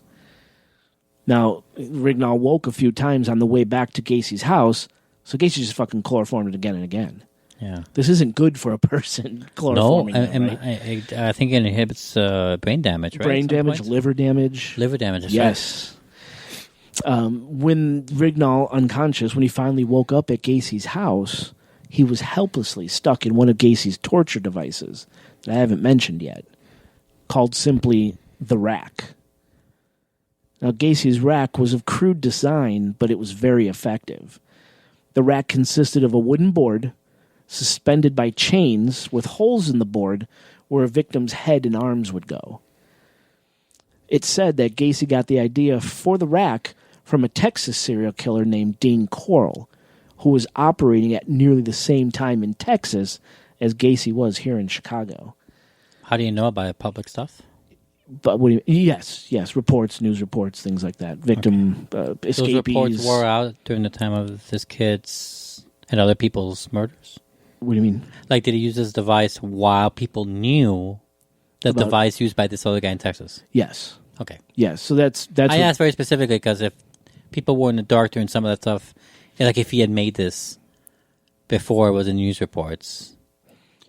That's all I'm asking. No, it was. I think it was from escapees of Dean Corll, gotcha, who talked about being in this device. Yeah.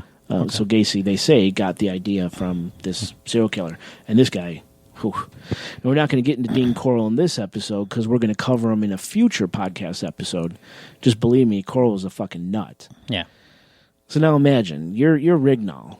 You're knocked out, unconscious, and you wake to find yourself immobile, unable to fight or flee because your head and arms are stuck in a crude wooden device suspended from the ceiling. And there, right in front of you, is a 230-pound plus John Wayne Gacy, completely naked and masturbating vigorously. That's exactly what Rignall woke up to. Yeah. When he woke up, Gacy described to Rignall in painful detail what he was planning to do to him with the host of sex toys. Gacy then proceeded to brutally rape and torture Rignall, all the while yelling, "You love it, you love it, you love it." Like a drill instructor, Rignall said. I mean, these are horrible images. Gacy drugged him, knocked him unconscious with chloroform multiple times, and he whipped him. When Rignall was all used up, Gacy took his unconscious body and dumped it next to a statue in a Chicago park. And from what I could tell, it was the Alexander Hamilton statue near Diversey Avenue. Diversey Avenue was a hunting ground for Gacy. And if you're interested, I'll leave a link to a picture of what Rignall looked like after Gacy was done with them in the show notes. He was fucked up. Yeah. Anyway, this is another time. Rignall went to the police, and Gacy was questioned, but Gacy played it off as if it was nothing more than extremely rough sex by two consenting adults. Police bought the story, and Gacy was never charged with the kidnapping, rape, and torture of Jeffrey Rignall. Interestingly, Rignall said that at one point, while Gacy was raping and torturing him, there was another man in the room, doing absolutely nothing to stop the insanity. And it is a very popular theory that Gacy didn't act alone. We already mentioned this. He did mention that in his report initially? Yeah, there was another man in the room. What year was this again? Rignall was 72. Let me get right back up there. So right before he started killing? 79. 79. So right before he got caught? The book was written in 79. No, book was... No, wait. So this is before 79. 78. So this happened to him in 78? Yes. And so he was well into killing. Why didn't he kill this one? It's kind of the whole question. Why did he let him go? Also way older than usual. Most, yeah. Way over the most. Way older than most, right. His opportunity, here's this guy walking, going to a gay bar. Right. That's part of the whole thing. He killed 33 people. Why did he let this guy go after he did so much to him? So, of course, we've already talked about how Gacy didn't act alone, possibly. So who was this man? Who's this mystery man? And what does he have to do with the Gacy crimes? No one knows. No other prints in his house? I guess not, right? No, not really. Now, sadly, Jeffrey Rignall died of complications due to AIDS in December 2000. So he's no longer here. Yeah. You told me that. So now at this point, I want to do something that's rarely, if ever, done. I want to tribute all the victims. Give all the names. Because most of them are often forgotten. Most people just focus on the Wormwood star of the story, John Wayne Gacy himself. And usually just the first and last victims. Everyone else in the middle, they're never mentioned, and I think that's wrong. These young men and boys, they had families that loved them. There are mothers and fathers whose lives were completely ruined by what Gacy did. Mm-hmm. These victims had brothers and sisters and friends that missed them and wondered, in some cases for decades, what happened to their sibling or to their friend. Some families never even got the closure they deserve. So here, in the order authorities believe the murders happened, are the victims' names and the circumstances surrounding their disappearances, and how ultimately they were identified. Those that could be identified anyway. And much like how a movie is nothing without their nameless audience, a killer is nothing without their victims. That's a great point. Yeah. Sad, but true. Very true. I mean, you wouldn't care a shit about his paintings. Nobody would. Right. Who would? So I think it's right to do this. Yeah. It's going to be a long list, 33. Yeah. But I think it's needed. Yes, I think so too. This is very great. Timothy Jack McCoy. 16 years old and believed to be Gacy's first victim. Gacy picked up McCoy at a Chicago Loop Greyhound station on January 3rd, 1972. McCoy was heading to Omaha, Nebraska, but had an overnight stay in Chicago. Gacy saw McCoy at the bus station and offered to take the kid on a sightseeing tour and said McCoy could stay at his place and he would have McCoy back at the train station for his next train the next morning. McCoy never made it back to the train. When McCoy woke up the next morning, the story goes, he was making breakfast for Gacy to show appreciation for letting him spend the night. McCoy was holding the kitchen knife when Gacy found him in the kitchen. And Gacy freaked out. He banged McCoy's head against the bedroom door, took the knife away from him, and stabbed the poor kid multiple times in the chest. It's thought Gacy killed McCoy in his bedroom, where a large blood stain was later found under the bedroom carpet.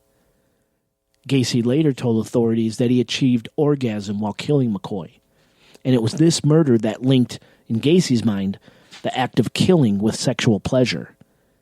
McCoy was later found in Gacy's crawl space and was identified by dental records. Victim number 28. Believed to be between 14 and 18 years old and stood around 5'6" to 5'11" tall. John Butkovich, 18 years old, an employee of Gacy's who went to the home on Somerdale Avenue on July 31st, 1975, to demand his final paycheck.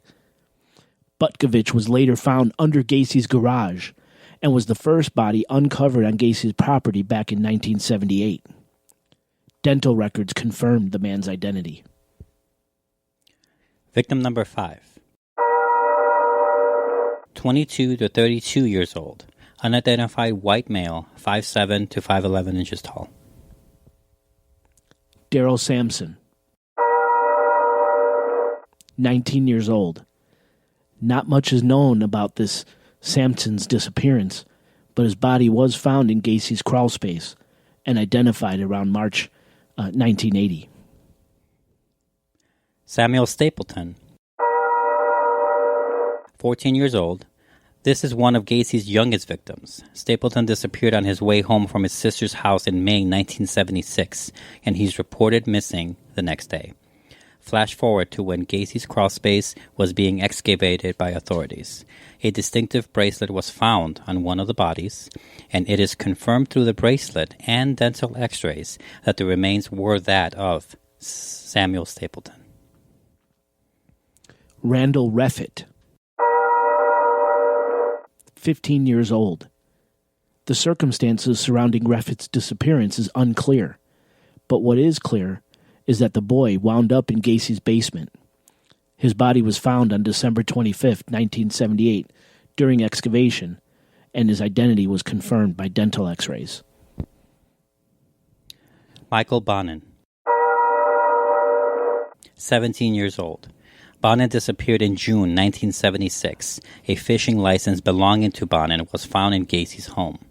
In 1979, it was confirmed that one of the bodies found in the crawl space was that of Bonin. William Carroll, 16 years old, disappeared in June of 1976 after he was seen getting into a dark-colored car with 3 or 4 teens. Carroll's body was found in Gacy's crawl space and identified in March 1979. Victim number 26. 22 to 30 years old. This unidentified white male stood 5'2" to 5'6" inches tall and disappeared somewhere between June 13th, 1976 and August 6th, 1976. Body was discovered in the crawl space, too badly decomposed to identify. Jimmy Hackinson, 16 years old, St. Paul, Minnesota native that arrived in Chicago in August 1976. Gacy likely picked him up from the Loop Greyhound station. Nearly 40 years later, Hackinson was identified through DNA provided by his brother and sister. Hackinson, too, was found in the crawl space. Victim number 13. 17 to 21 years old. This unidentified white male stood between 5'11" and 5'6", and disappeared between August 6, 1976, and October 5, 1976. Guess where the body was found? Victim number 21. 21 to 27 years old. This unidentified white male stood between 5'8" and 6 feet tall. Thought to have disappeared around August 6, 1976 and August 25th, 1976. Rick Johnson. 17 years old. Johnson was dropped off by his mother at the Aragon Ballroom to see a band called Spirit on August 6, 1976. He never returned from the concert. Johnson was identified as one of Gacy's victims by dental records in January 1979. William George Bundy. 19 years old. Bundy was an accomplished diver and gymnast. In October 1976, Bundy tells family he's going to a party. He was never seen again. For 35 years, Bundy's family didn't know what happened to their son. Through DNA samples provided by Bundy's siblings, it was confirmed that Gacy killed the young man and buried him in the crawl space. Michael Marino. 14 years old. This is a crazy one and will eventually tie into something much bigger, but that's for a much later podcast. Michael Marino and his friend, 16-year-old Kenneth Parker, are last seen near a restaurant near Clark Street and Diversity Parkway, an intersection where Gacy was known to pick up many of his victims. It is thought that Gacy killed both boys at the same time because both bodies were later discovered together in a single grave in Gacy's crawl space. Marino was identified in March 1980 by dental records provided by his mother. Parker was identified by x-rays of a broken arm bone. Now, years later, Michael Marino's mother claimed that the remains she buried were not those belonging to her young son, and that her son was not a victim of John Wayne Gacy. Again, this will tie into something else later. Gregory Godzik. 17 years old. Worked for Gacy. Disappeared in December 1976 after leaving his home to go on a date with his girlfriend. Friends find Godzik's car abandoned, and friends, family, and a private investigator search for the missing man. Of course, Godzik's body was found in Gacy's crawl space and identified by dental records in 1979. Gacy said he made Godzik dig his own grave. John Sheets. 19 years old. Sheets disappeared in January 1977. In 1979, Sheets' body was found in crawl space and identified through dental records. When police searched Gacy's home on that first warrant, and they found the 1979 Maine West High School ring. The ring belonged to John Sheets. John Prestige. 20 years old. A Kalamazoo, Michigan native. In 1977, Prestige came to Chicago to visit a friend, and he finds work with the Chicago contractor. It's unclear if the contractor was Gacy, but Prestige's body turned up in Gacy's crawl space, and he was identified by dental records. Victim number 10. 17 to 20 years old. A white male, the victim standing somewhere between 5'7" to 5'11" inches tall. Disappeared around March 15th, 1977 to July 5th, 1977. Found in the crawl space and was unable to be identified. Matthew Bowman. 18 years old. Reported missing by his sister in July 1977. A body found in Gacy's basement was confirmed to be Bowman in January 1979. Robert Gilroy. 18 years old. Gilroy was the son of Chicago police sergeant. In September 1977, Gilroy told his parents he's going horseback riding and he's never seen again, and isn't reported missing until September 27th of that same year, because his family thought he was out of town attending a class of some kind. The Gilroys lived 4 blocks from Gacy's house, where Robert Gilroy's body would be found in the crawl space and identified by dental records in January 1979. John Mowry, 19 years old, just got back home in Chicago after completing 18 months with the Marines. On September 25th, 1977, Mowry tells his family he's going out for the night, and he's never seen again. Through dental records, a body found in Gacy's crawl space was proven to be that of John Mowry. Russell Nelson, 21 or 22 years old. Nelson is believed to be Gacy's first victim from outside Chicago, the Chicago area. Nelson was engaged at a University of Minnesota student who came to Chicago to work for a local contractor. It is not clear if this contractor was Gacy. In October 1977, Nelson calls his mother to wish her a happy birthday. He was never heard from or seen again.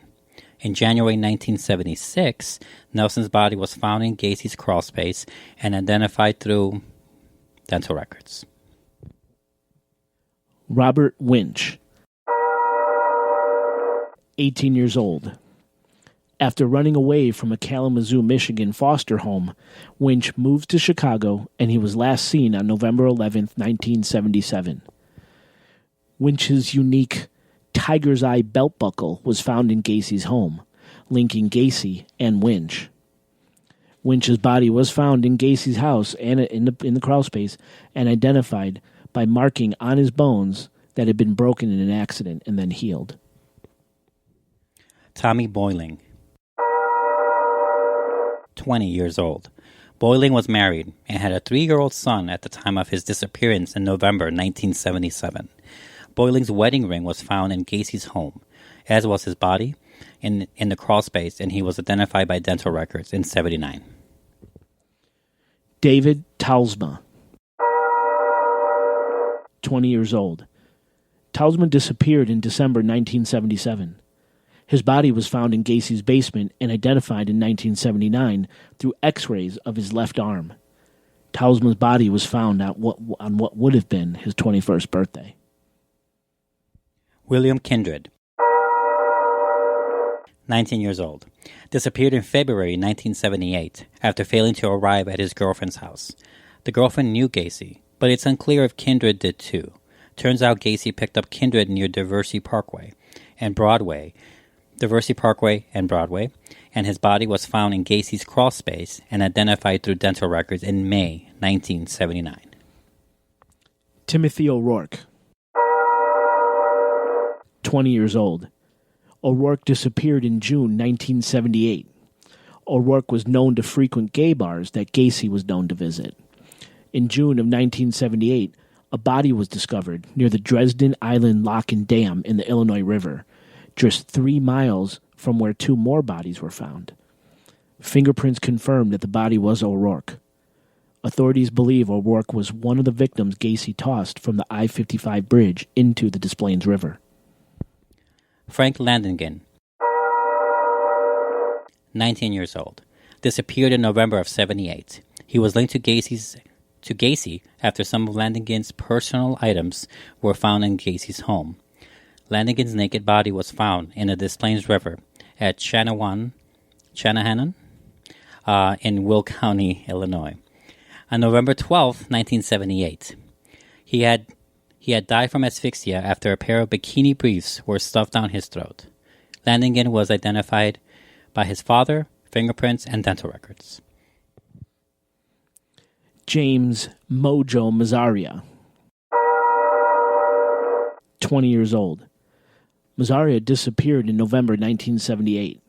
His body was discovered in the Des Plaines River at Chanahan in Will County, Illinois, on December 28, 1978. His body was identified through fingerprints.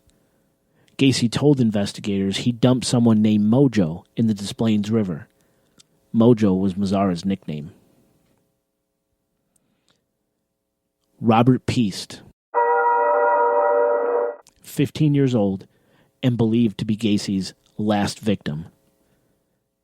Peast was 15 going on 16 and worked at Nissan Drug Store on Touhy Avenue in Des Plaines, Illinois, on the border of O'Hare International Airport.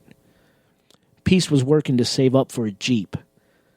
Just shy of becoming an Eagle Scout, Peast was an avid outdoorsman and nature photographer, and he thought a Jeep would get him to more untraveled places so he could do more outdoorsy stuff.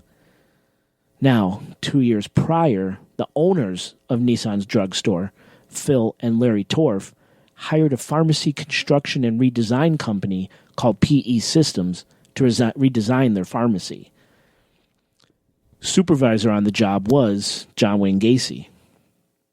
Throughout the remodeling, Phil Torf and Gacy became passing friends. That's why, on the evening of December 11th, 1978, when Phil Torf had an idea to rearrange shelving in his pharmacy, he contacted Gacy, who by now was running his own construction company, to come in and lend some ideas. While Gacy was at the pharmacy talking shelves, he ran into Robert Peast and started talking to the boy and offered a summer job doing construction. And Peast was interested. He had that Jeep to save up for, after all. Later that evening, when Peast's mother came to pick him up from work, Robert Peast told his mom that about the construction job opportunity and that he had to go meet with the guy to talk specifics. Peast left his mother waiting, but he never returned. Shortly thereafter, when her son didn't return home, a missing persons report was filed with the Des Plaines Police Department. Phil Torf, the drugstore owner, was questioned, and he told police the construction guy that offered Robert Peast the job was John Wayne Gacy. Other people reported seeing Gacy's vehicle in the area around the time Peast went missing. When questioned by police, Gacy denied ever talking to the teen. And after looking into his background, police found other convictions Gacy had involving teenagers and forced sodomy and aggravated sexual assault, and that Gacy had done time.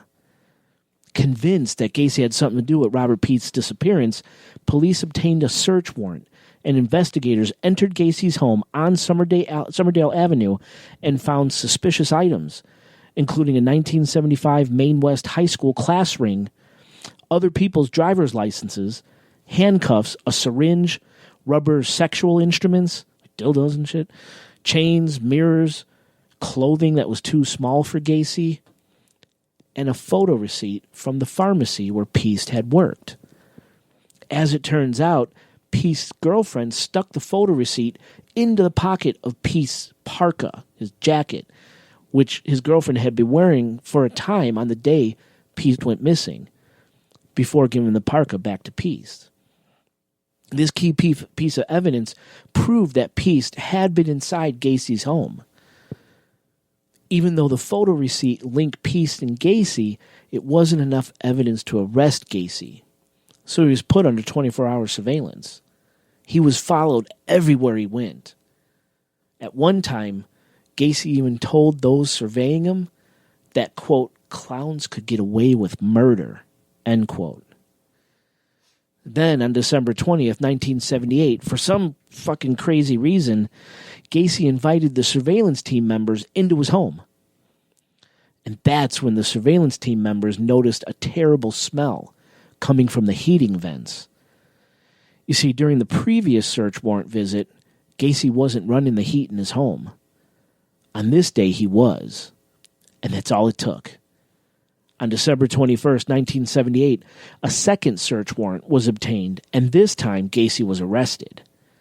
Once Gacy was safely in jail, officers began to search his home once more. This time, when entering the 4-foot-high crawl space area, where they didn't go during the first search warrant, that crawl space under the house, investigators were overcome, hit in the face with the putrid stench of death and decaying bodies. And once digging in the crawl space commenced, human remains were unearthed. Complete skeletons, partial remains, rotting clothes, all sitting under Gacy's home, covered in dirt and quicklime, waiting to be discovered. Gacy later admitted to killing Robert Peast and dumping his body in the Des Plaines River. Peast's body was recovered and identified on April 9th, 1979.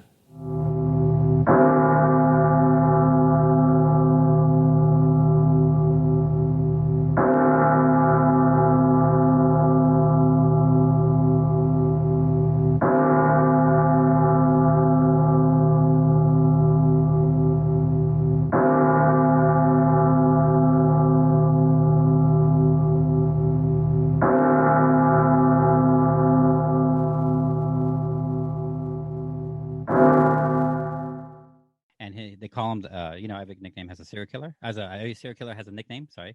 Yeah. Um, his is called the Hatchet Man. The Hatchet Man. Oof. Guess what he uses? Wow. A chainsaw. No, a hatchet, of course. A butter knife. What? Right. That takes a long time. It's plastic. Really patient guy. Yeah. Oh, that would be great, man. If we could get 5 in the bank, we'll never be behind. We'll never be under the gun again. Right, because all we gotta do is work like the next. We have to work for the next show, having a show 4 shows in advance. Like we'd be working ahead of it every time. Yeah. Yeah, I mean, so like it will feel a lot less pressure. So that show, but it's a very good show. Benicio del Toro is so good. Oh, anything he's in, I'm all in. I like him. I've always liked him. Definitely, me too. Yeah. Even the weird stuff, right? I like everything he's in. Oh yeah, no. He's just the way he looks, the way he carries himself, the way he acts. It's what he's like the Mexican who plays Bane in Dark Knight? Tom Hardy. Tom Hardy. The Mexican Tom Hardy. Because he feels like he fits into every role and he makes it like his own style. Like that's Tom a Hardy good call. Plays a lot of different roles all the time. That's like, why is Tom Hardy in this movie? Yeah, and then he just does it weird, like a weird thing on it, and he's just like, oh, hey, we just makes it so memorable. Yeah, Benicio del Toro is like the same. Absolutely. Right. So, did you see Tom Hardy and Capone? I have not seen Capone yet. The syphilis-ridden Capone. The biggest piece of shit. I heard people expected more of a badass Capone. Did not like it. But I hear that it's like a different kind of point of view of Capone for sure. It's definitely not like a traditional thing on it. It's very. All I heard was syphilis. So much syphilis in that. Syphilis and shitting on himself. Yeah, that's all it is throughout the whole movie. Yeah, that's what I heard. But I heard his performance is definitely unforgettable. Yeah, I guess you could say that. Yeah, not to say that it's good or great or whatever. It's kind of hard to like a performance if you hate the movie. I'm sure he did the best with what he got. Right. Right. I mean, I didn't like Venom that much, but he did make Venom watchable. Yeah. Yeah. Things like that. Yeah, but it's been a while since I really liked him in a movie. But he does so much also. I haven't seen that weird game remake he was in. I haven't seen that either. I haven't seen... Did you see Peaky Blinders? No. I remember I tried watching that 2 different times in my life. Oh. I still can't get past the first season. I was just like, it's fine. I'm done forcing it, and I'm done trying to watch it and like it. It's just clearly not for me. That's like me in Westworld. Right. Just can't do it. And as I was watching it, I was like, there's nothing particularly bad going on, but somehow something about it just makes me not care about watching it again.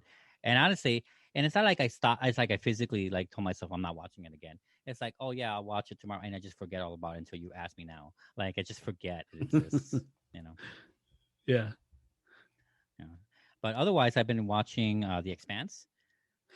So, God, so good. Tony Fricano's trying his hardest to get me to sit down and watch it. I will do live watch parties with you. We should do it with our fans. Watch The Expanse for the first time with me on air. Let's just do it. It's that. Fuck you. Let's do it. Fuck you in the horse world. Fuck you. Pay me. Right. Fuck you. Pay me. So it's that good, huh? It's that. I mean, I'm in season 5, so I got all the background in me, right? But yeah, season 5 is so. Oh my god, the shit they pull off. No, I don't know how they do it. It's such a good drama, and it's fucked up, and it's wartime, and it's so good. And I know, it's like a weird show because my best comparison for everyone, and I know this, maybe people are sour on it, but I compare it to the best stuff of Game of Thrones. What makes Game of Thrones awesome, what made it so popular, is what makes The Expanse work. It has very similar qualities. So explain. It has very similar. Okay, so both Game of Thrones and The Expanse are ensemble, right? Many different characters. You could say maybe there's one, major character, just like maybe Jon Snow is the major character, or Daenerys, right? Yeah. In Game of Thrones, there's always like one or two that are like the prime candidates, and the rest are maybe also main characters, but like a little more supporting. And they both constantly travel between different realms, different lands. In the Expanse case, different planets and different ships in space. Oh. Just replace, instead of like cities, planets. Same thing. Okay. They both are adventure. They're both are. I mean, one is fantasy, one is sci-fi, but both are fiction in that sense, like high-end sci-fi. Like it's this the Expanse takes place hundreds of years in the future from this point, where we are colonizing the asteroid belt, Mars, and so on. Hmm. And there's different factions of different types of humanity. For example, like Martians are humans that live in Mars that have colonized Mars for now generations, and they're their own country. They're separate from Earth, Wow. and they're separate. And then there's the belt, the Belters, and Hmm. they're separate from whatever. And there's a lower class to them, like you like Earth, who has the most people because it's Earth. They treat the Belters like shit, and they're the lower class poverty, and so their society is built that way, just like Game of Thrones with other stuff in there. Yeah. And just like in Game of Thrones, there's like subtle hints to larger hints of magic. You know how magic starts eventually taking over, but it's not the main force driving the whole thing. Yeah. There's aliens and alien technology that they start uncovering along in the Ooh. seasons that also become big points of potential doom on the front that hasn't happened yet either. Really? Kind of like the White Walkers. Very Okay. similar stuff. Very similar stuff. There's even a Jon Snow archetype. Is it really? Yeah, there is. The main character is So Jon Snow. you're in season 5. How many seasons are there? 5. Oh, okay, okay. It's ongoing right now. I'm watching it. I think they haven't finished it yet. Amazon Prime is still showing it. Hmm. Mm-hmm. All right, I'm gonna have to. Now I know that a lot of people are like, it's so butthurt, not butthurt, but it gets complicated. Like my brother, it took him a while to finish season 1, but it only took him a while because like so the first 3 seasons came out on Sci-Fi, the channel. Right. Yes. And before they canceled it, and of course there was an uproar with fans, and then Amazon Prime picked it up, like everyone knows now, and they're making the new seasons. And basically before that, their budget definitely was lesser. Don't get me wrong, it's still pretty cool, but like it was lesser. So like it takes a while for that to pick up if you want like perfect like a detailed gravity fights and stuff like that. But they do a really good job now. Oh my god, the gravity fights and the way gravity works and all this stuff is so much fun to watch. They get that right. They get it really right. Wow. Nowadays. You sold me. Tony's been working on me for like a month, and I haven't done it. You just sold me. Uh-huh. Wow. Okay. Cool. I'm looking for something. You're gonna be texting me like, "What the fuck is a protomolecule?" And how do I get it out of here? What the fuck is it? Why is this guy back? But he's in his head. And is it aliens? What alien is it? There's 2 alien races. Oscar, what's going on? You're gonna be asking me. Okay. All right. I know it. I'm hooked now. I want to see this. Yeah. There's something else I was going to tell you, and damn it flew right out of my mind.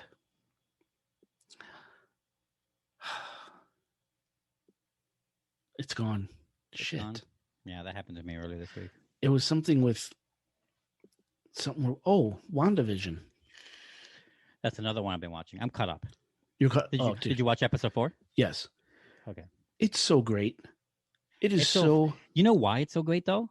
It's because it's so mysterious. Yes. So right? It leaves you wanting to understand.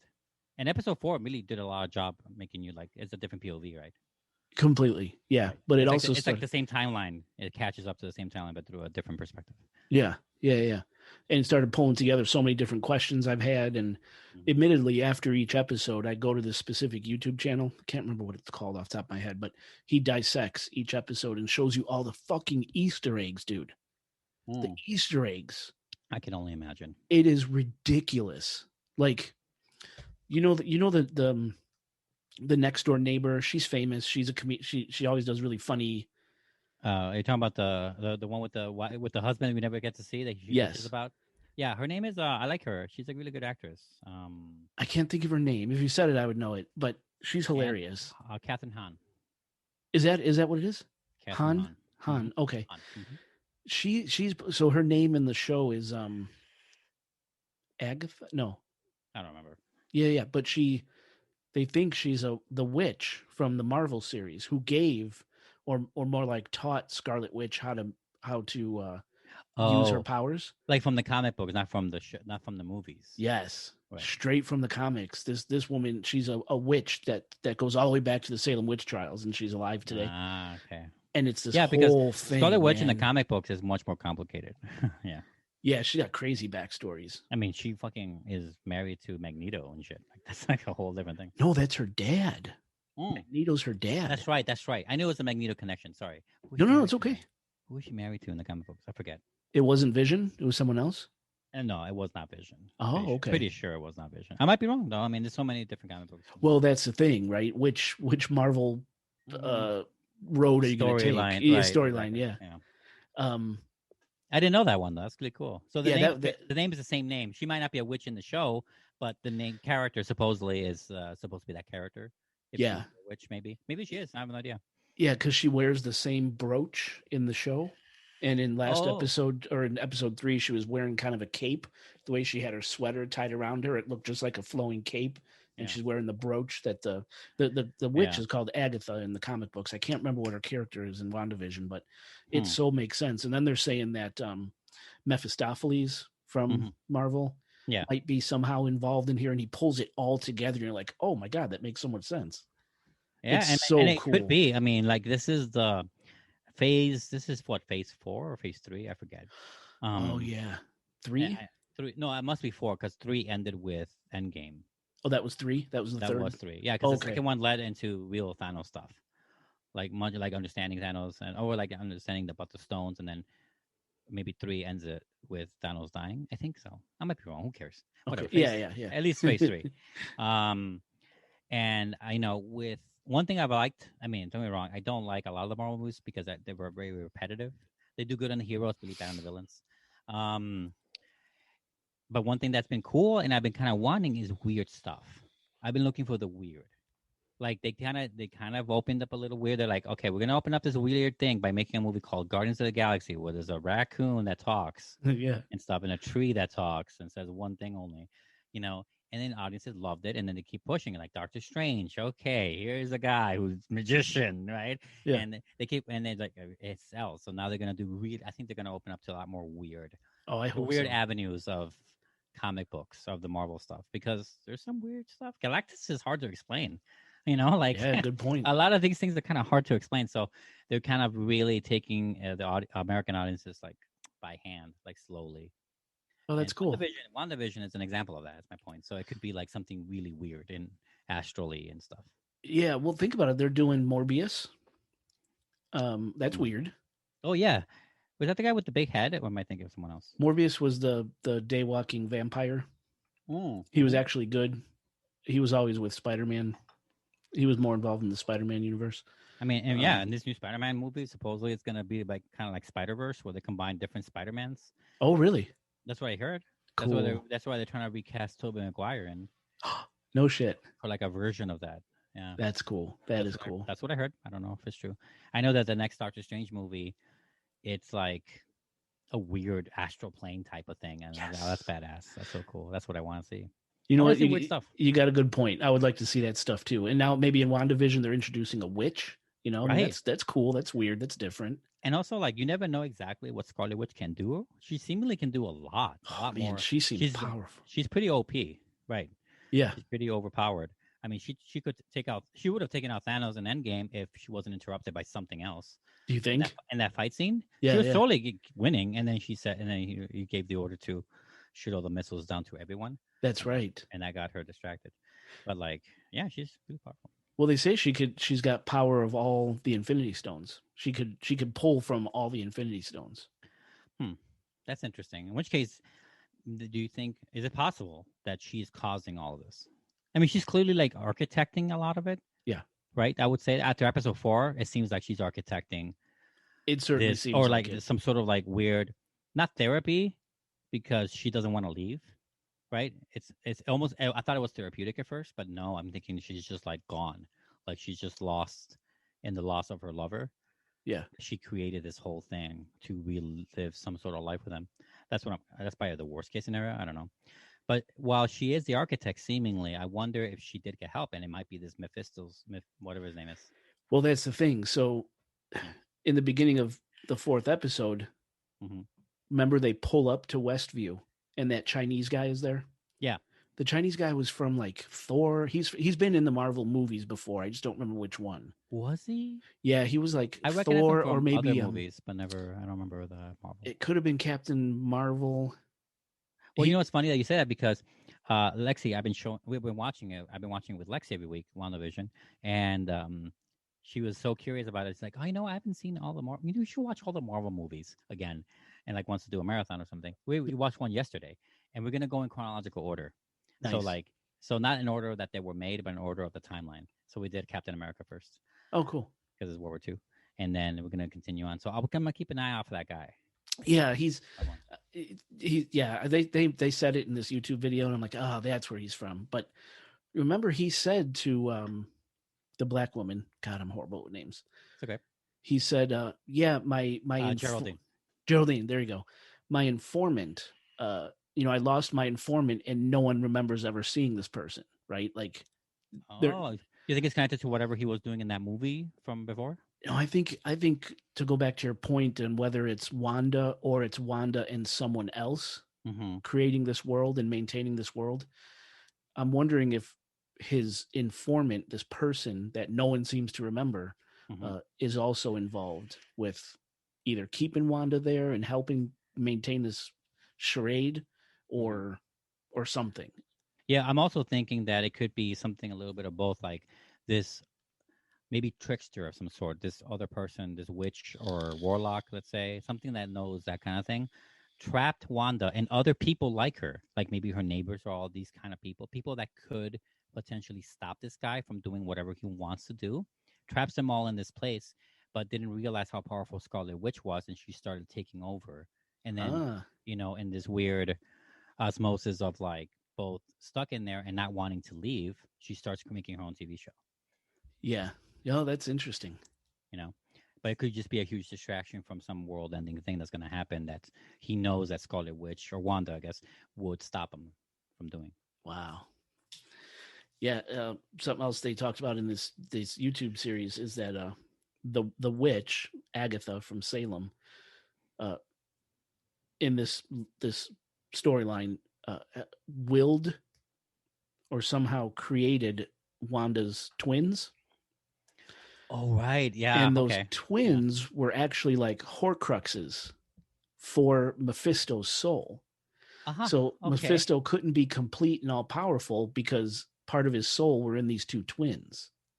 And then Wanda found out that the twins weren't real, and then Agatha, boom, got rid of the twins. And so what they're saying is that somewhere lurking in this world that Wanda's created is Mephisto, and now the twins are there, so it's all kind of falling into this Mephisto storyline, which I think would right, be cool to bring the devil up. The Marvel right, version of the devil. That would be right, fucking cool, man. right. Yeah, I mean, one thing that I really wanted them to do with Infinity War and Endgame is that show us Lady Death, because Lady in the comic, Death. I mean, obviously it never came up. Thanos had a different political minded point of view of destroying half the world or half the universe. But like, because in the original thing, he was just courting death. He just wanted to get down and marry death and be with her. Is And that what that's it why was? and that's why he was going to kill half of the universe, Wow. like a call it an engagement present or something, to bring her attention. She never cared about him, but that's what he wanted to do. And that's like such a weird thing. I obviously it didn't happen. I figured that'd be too hard for audiences to understand. Maybe that's too hard to buy. But I want freaky shit like what you just said about um, what's his name? Mephisto, yeah. Mephisto. Yeah, Lady Death, I mean, now that you brought that would be pretty fucking awesome to see. right. Because there are all these embodiments out there in the universe that we haven't touched on yet. So that's a big one. They gotta find a way to bring in the Fantastic Four, Wow. bring them into the fold now that Disney literally owns everything, and they can now. So I mean, I don't know if you've seen Disney Plus lately, but they've been adding some stuff that they didn't do, which is they added the Wolverine, they added a bunch of X-Men movies Oh, I didn't know. on No, I there, didn't notice. and that clearly means that they're. I mean, with Spider-Man obviously being one of them, like they're gonna be able to now include. They can say mutants, for example, instead of enhanced. They can say right. Oh, They can bring in right. They can bring those characters now. I don't know how they're gonna do it, but they can now. That's really interesting because now that you mention it, they've never even mentioned Fantastic Four in any of the movies. Right, because that was initially. Is it I think it's a Sony property or was Oh, Warner I Brothers? see. I don't know who owned them. So they couldn't. Right, they couldn't. Right. Oh, man. Yeah. I mean, they've been slowly getting everything back, and they got like 99 back now, 99% of them, or not, maybe not that much, but they That got a would be bunch of them back. cool. You're right. I think I would like to see the Fantastic Four brought in somehow. I mean, better than they've been in the this past. is the only upside to Monopoly, but otherwise it's a very bad thing. Right? Yeah. Otherwise, it's a horrible thing. It's really a whole. I don't approve of it, but at least we'll get to see some cool shit, hopefully. Because I have I have no say. So what am I gonna do? Just sit back and enjoy. Yeah. Right. I wonder, like, do you think we're gonna go through a lot more progressions of sitcoms? We're gonna get to 90s sitcom and stuff, like when they get to, or like, Well, I yeah, don't know, because like they're Seinfeld they're level. they're in the 70s now, right? Right. That's They Brady started Bunch off in era. the Brady Bunch 50s. era. Right. Yeah. Yeah, because their house was literally the Brady Bunch house, right? Right. Right. I wonder And, if they're gonna and get into a soap opera like Dark Shadows or something. Like oh, I don't I know. can see all the outfits already. Like I can see it. But they might go a little more popular than that. I don't know. We'll